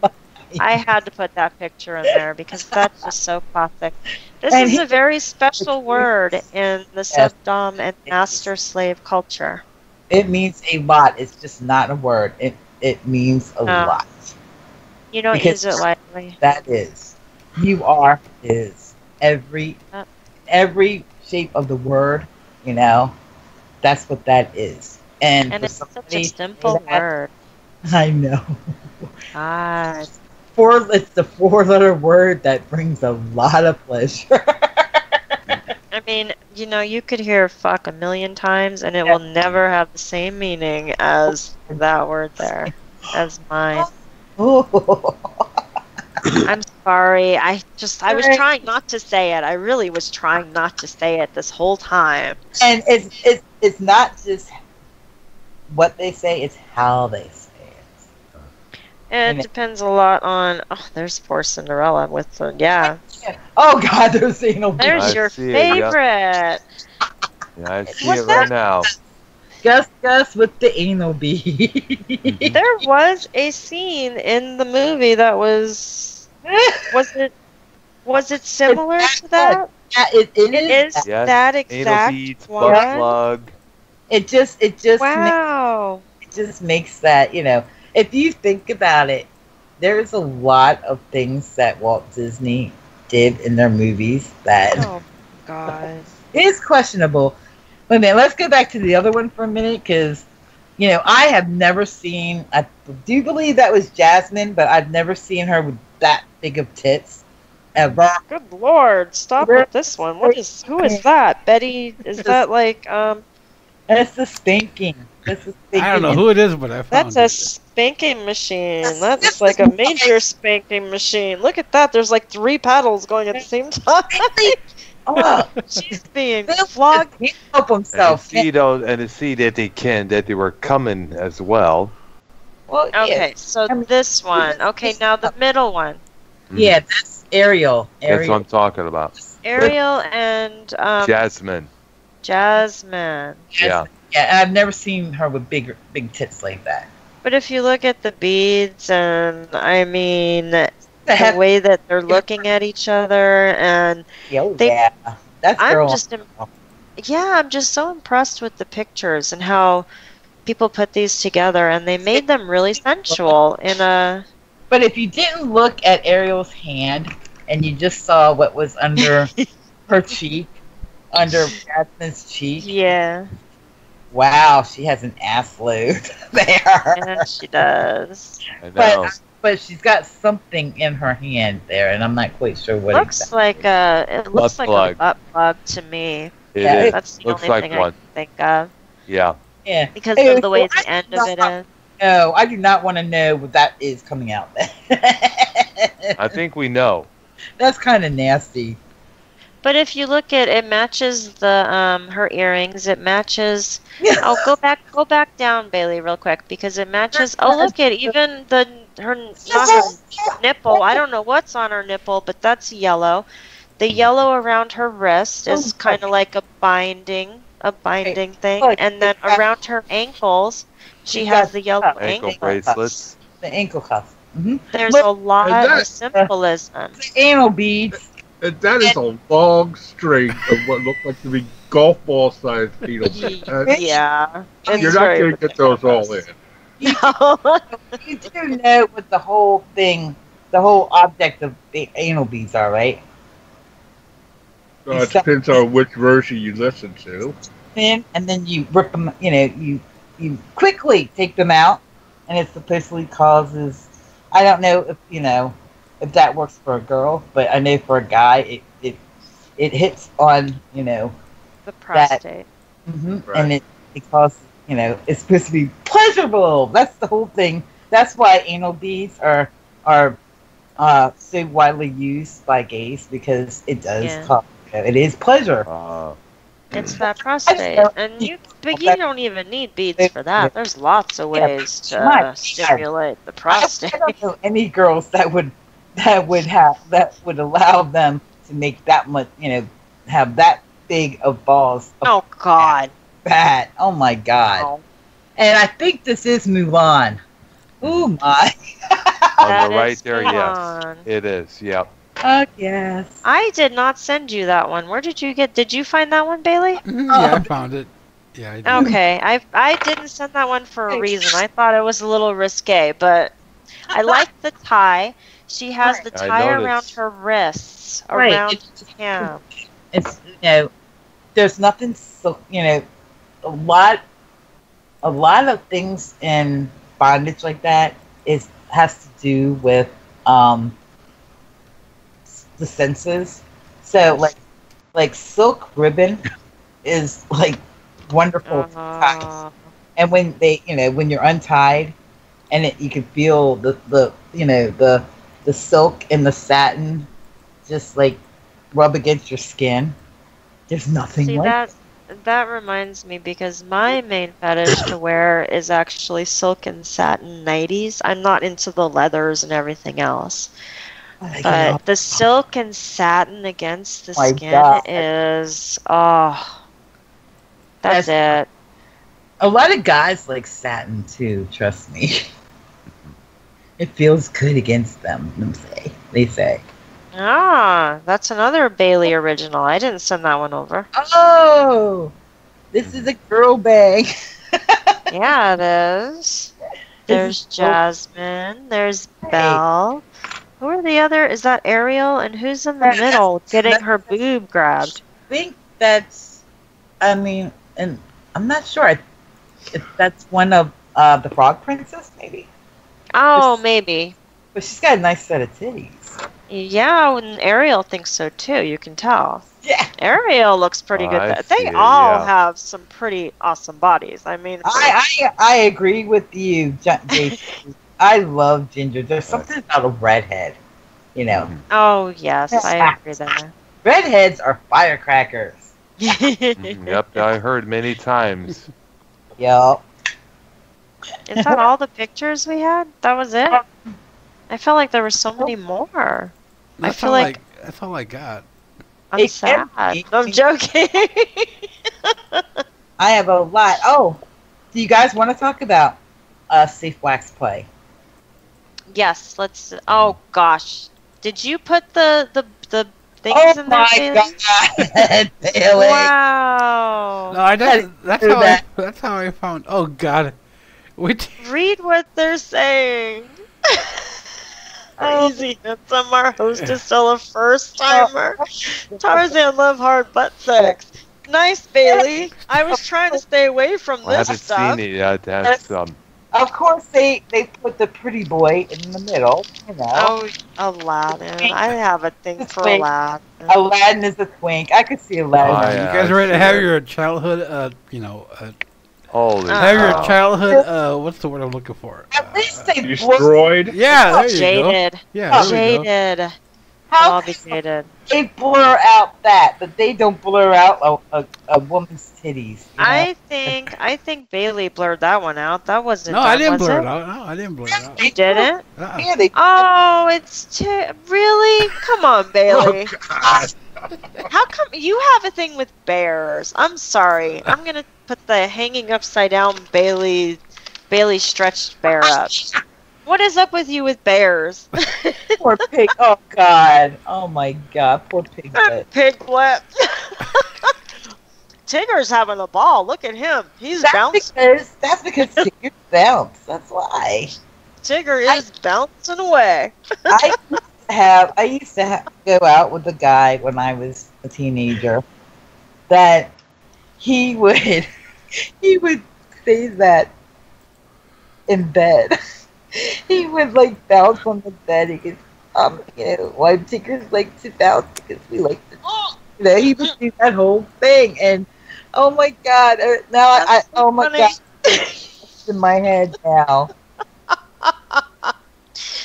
That was too funny. Wonderful things, you know. They had their. Oh, I used to know that by heart. Chiggers are wonderful things. Oh my gosh! Now, thanks. I have that song in my head. I don't need that. And you know. Oh, there we go. Look at that.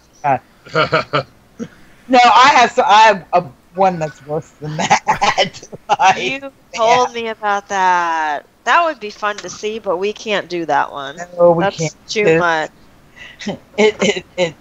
It's all, you know. She has all the dwarves on every hole, you know. All of her holes are filled. Oh yes. I don't know how many holes I mean, there must be ears and everything. Because how many holes do you have for 7 dwarfs? I didn't see that one. I'd love to see that picture, but not on the show. Dude. You know, I see it now. they double stuff. You know what I mean? What? You've never heard of double stuffing? Oh, okay, yes. Oh, Yeah. I get it. I get it. That's a bad one then. No, that's not. Why do you think? Why do you think? You know, they're we were called. trying to stay away from some of these, Bailey, because they were a little too much. Like this one? Oh my god! I was trying to stay with just bondage and not. That, but we gotta be careful because some of this can be misconstrued as being. Yeah, but they're not showing any nudity, so you're alright. We can't have them think it's violent either. Because some of these, Look at the look on her face. I know, it's like She doesn't look like she's having a good time at all. Oh no! Well, because look, she's got her arms way back there. She's got Tied up, got the ball gag in her mouth. not only that, but you see where the tie is, the knot is right at her throat. Because you know it's hard for her to breathe. You know what I mean? Good lord. So she moves her arms down and she's getting choked. So she can't move right now. And he's got her by her ankles. And why do you guys think that when, you know, in bed, that all of a sudden you become a Barbie doll? You know, that you move every which day. Have you Look at the ratio of eye size to mouth size. I doubt she's really anatomically correct. Oh, So well, that's how the princesses are. Disney, you know, their eyes are always so nice and big. Okay, I got one more to show, but I don't know. Gosh. This one, we're gonna go. If you have doubts, don't do it. It's not worth. Okay, now I have to. All right, I won't. I'm putting a disclaimer up right now that the pictures I sent to Bailey were just the very first ones, and they were very clean. Bailey has a mind of his own, and when it gets going, it's kind of scary. Well, I didn't make these. Okay, I want to show one more, but no. Where? Okay, go ahead, show us. Spank. Are you sure? Why don't you send it privately to Kitty and let her decide? Let me just show real quickly. Oh, he's determined. If we get, you know, you're gonna. Where's the spanking sign? I need to learn how to put that up. Yeah, I'll just show real quickly, and then I'll take it off.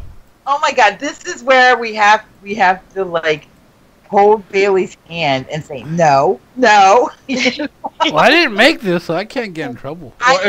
Yes, you can. Or yes, we can. All right, I won't show it. If it's questionable, if it's too questionable, don't show it.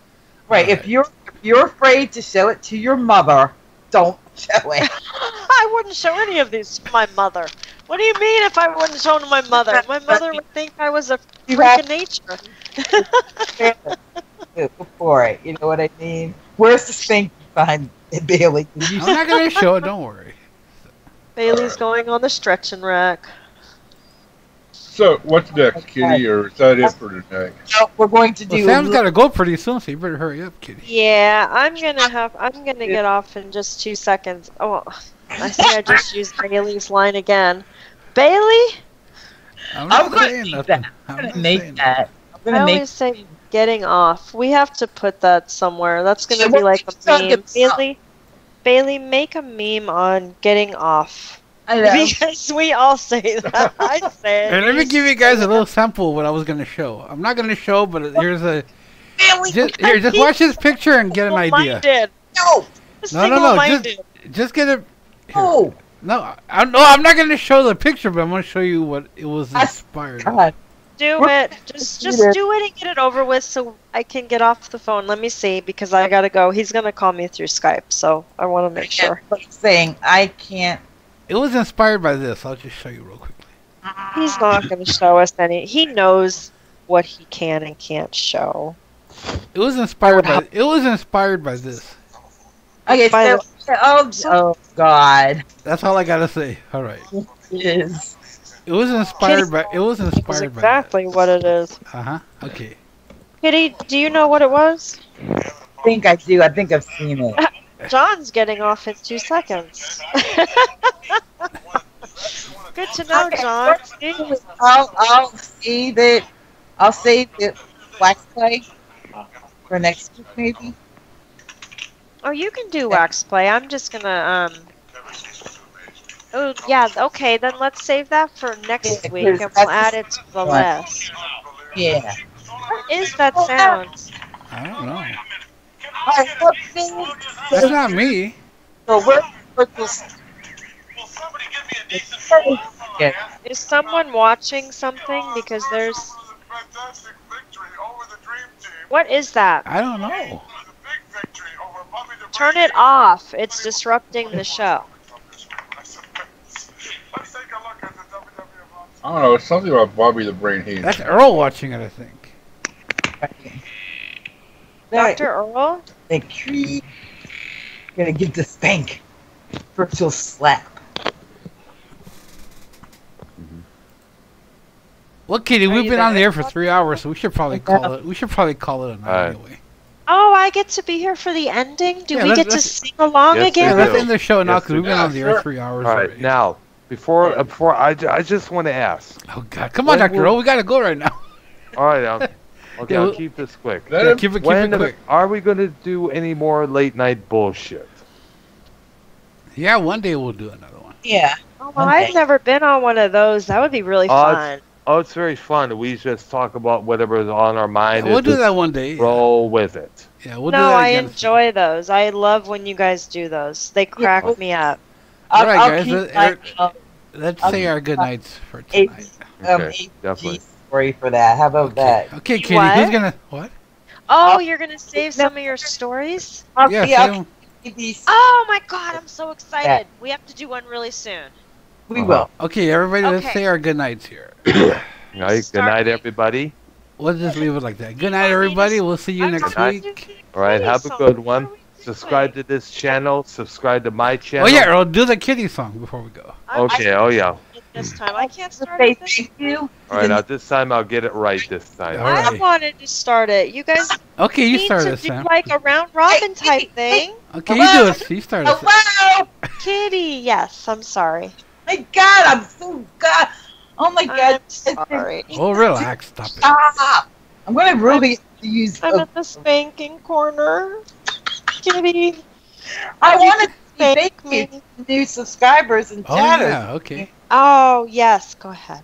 Because that is important. Because that means that we're growing. We're reaching. Well, I made you people. get them by tweeting out your thing on my Twitter. So, yeah. Gee, I wonder Oh, why. stop it. No, everybody said they saw my tweet and they came in here. Exactly. Yeah. I think I said tweet out Yeah, daily. that was a good idea. Yeah, that was a good idea of yours, Kitty. Okay. Thank you, everybody who's new tonight. This is awesome.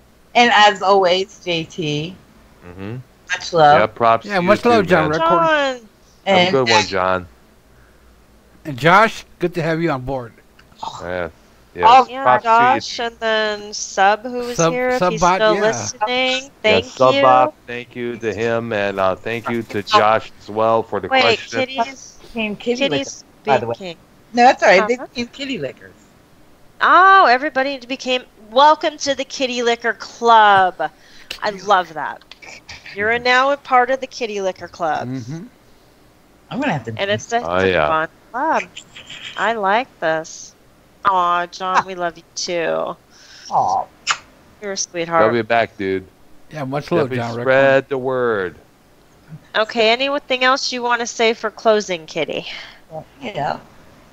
Just keep listening to the kitty. He's on everybody's lips. You know. Yeah, you are. Kitty's on everybody's lips right now. Yes. Mm-hmm.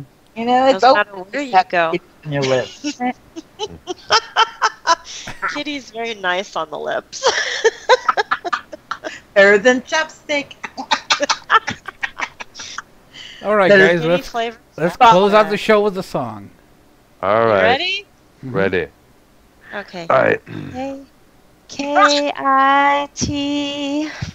Wait a minute. You got to start We're with doing a R. sing. Oh. Oh, that's good Lord. I was going to the end. Yeah. Yeah, See you how know you're I in the can't- middle there. It's like this, girl. Go ahead. I take it back. I'm not Okay, beginning it's okay. anymore. I actually remember all of it. Okay. 'Cause you guys actually forget. Now we say goodnight to all our kinky company. I'm glad I like that. So do we, instead of saying the other thing, do we say goodnight to our kinky company? I like that. No. It's part of that. Say now we say goodnight to all of our kinky company. I love that. I like it. Oh, yeah. The Kitty Liquors kinky talk show. Okay, and then you say TIC. See you see you fuckers later. Okay, so let's start over. Okay, I'll start. We're doing a sing-along, right? Yeah, pretty much, yeah. Okay, everybody has to sing along now. Come on. All right. Shape up, shape up. I'm going to get my whip out. Okay. Earl's like, okay. Okay, I'm waiting. Okay. Give us a good G word and we'll do it. I'm gonna put it in your wallet. Oh, the bouncing pussy. All right, Bounce, let's go. Bounce, bounce, bounce, bounce. God, I love you guys. I really do. Bounce that ass, boom, boom. Bounce that ass, boom, boom. Bounce that ass, boom, boom. Hey guys, not to let's throw us off, but you know, Okay. we had 10 thumbs up and only 4 Yes. thumbs down. We did awesome. Oh, I think yeah, it we was a did great good. show. Good Yeah, job, we Kitty. did. I'm very happy with the show. That was really good ideas for discussion. And you're full of knowledge, so anything works. You could talk about anything and it would be interesting to me. It's all new. I'm like, wait, go back. Say that again. I know he's saying, get on with it. Okay. All right, let's go. Okay. All right. E-R-O. E-R-O. And you know, T-I-C. you guys didn't do what I want to hear your moan. you go, oh yeah. Thank Come on, you. Crazy. Okay. Do the math. K-I-T-T-Y. Jesus Christ. I missed the TIC. Right, I'm going to write Okay. it out. I love Okay. y'all. All right. Catch you later. Bye, All Sam. right. See you fuckers later. Have a good Take one. care, Amber. Have a good week, guys. Love y'all. Bye. Sam. Love Sorry. you too, girl. That's, you definitely. can call me either one. Bye, guys. And Don't- we love all of you. Kitty, will you do the damn intro? Come on, you do it. What? You know all the Outro. words to it. You know all the words. Oh yeah. Not that part from the beginning. Oh. Yeah. Now we say goodnight to all our No, but you gotta sound black when you do it, like Stacy. Oh, God. I That's mildly racist there. Oh, You gotta sound black. Well, I sound Mexican. What's wrong with that?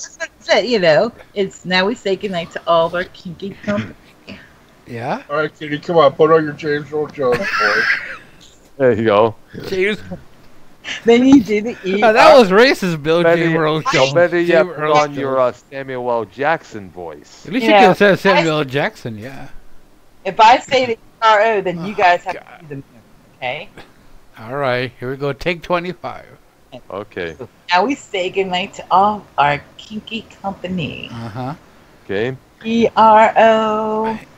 E-R-O. E-R-O. Oh, come on, you guys gotta do the O's. Oh. Oh, God. That was a weak O. I go TIC. TIC. Ooh, baby, yeah.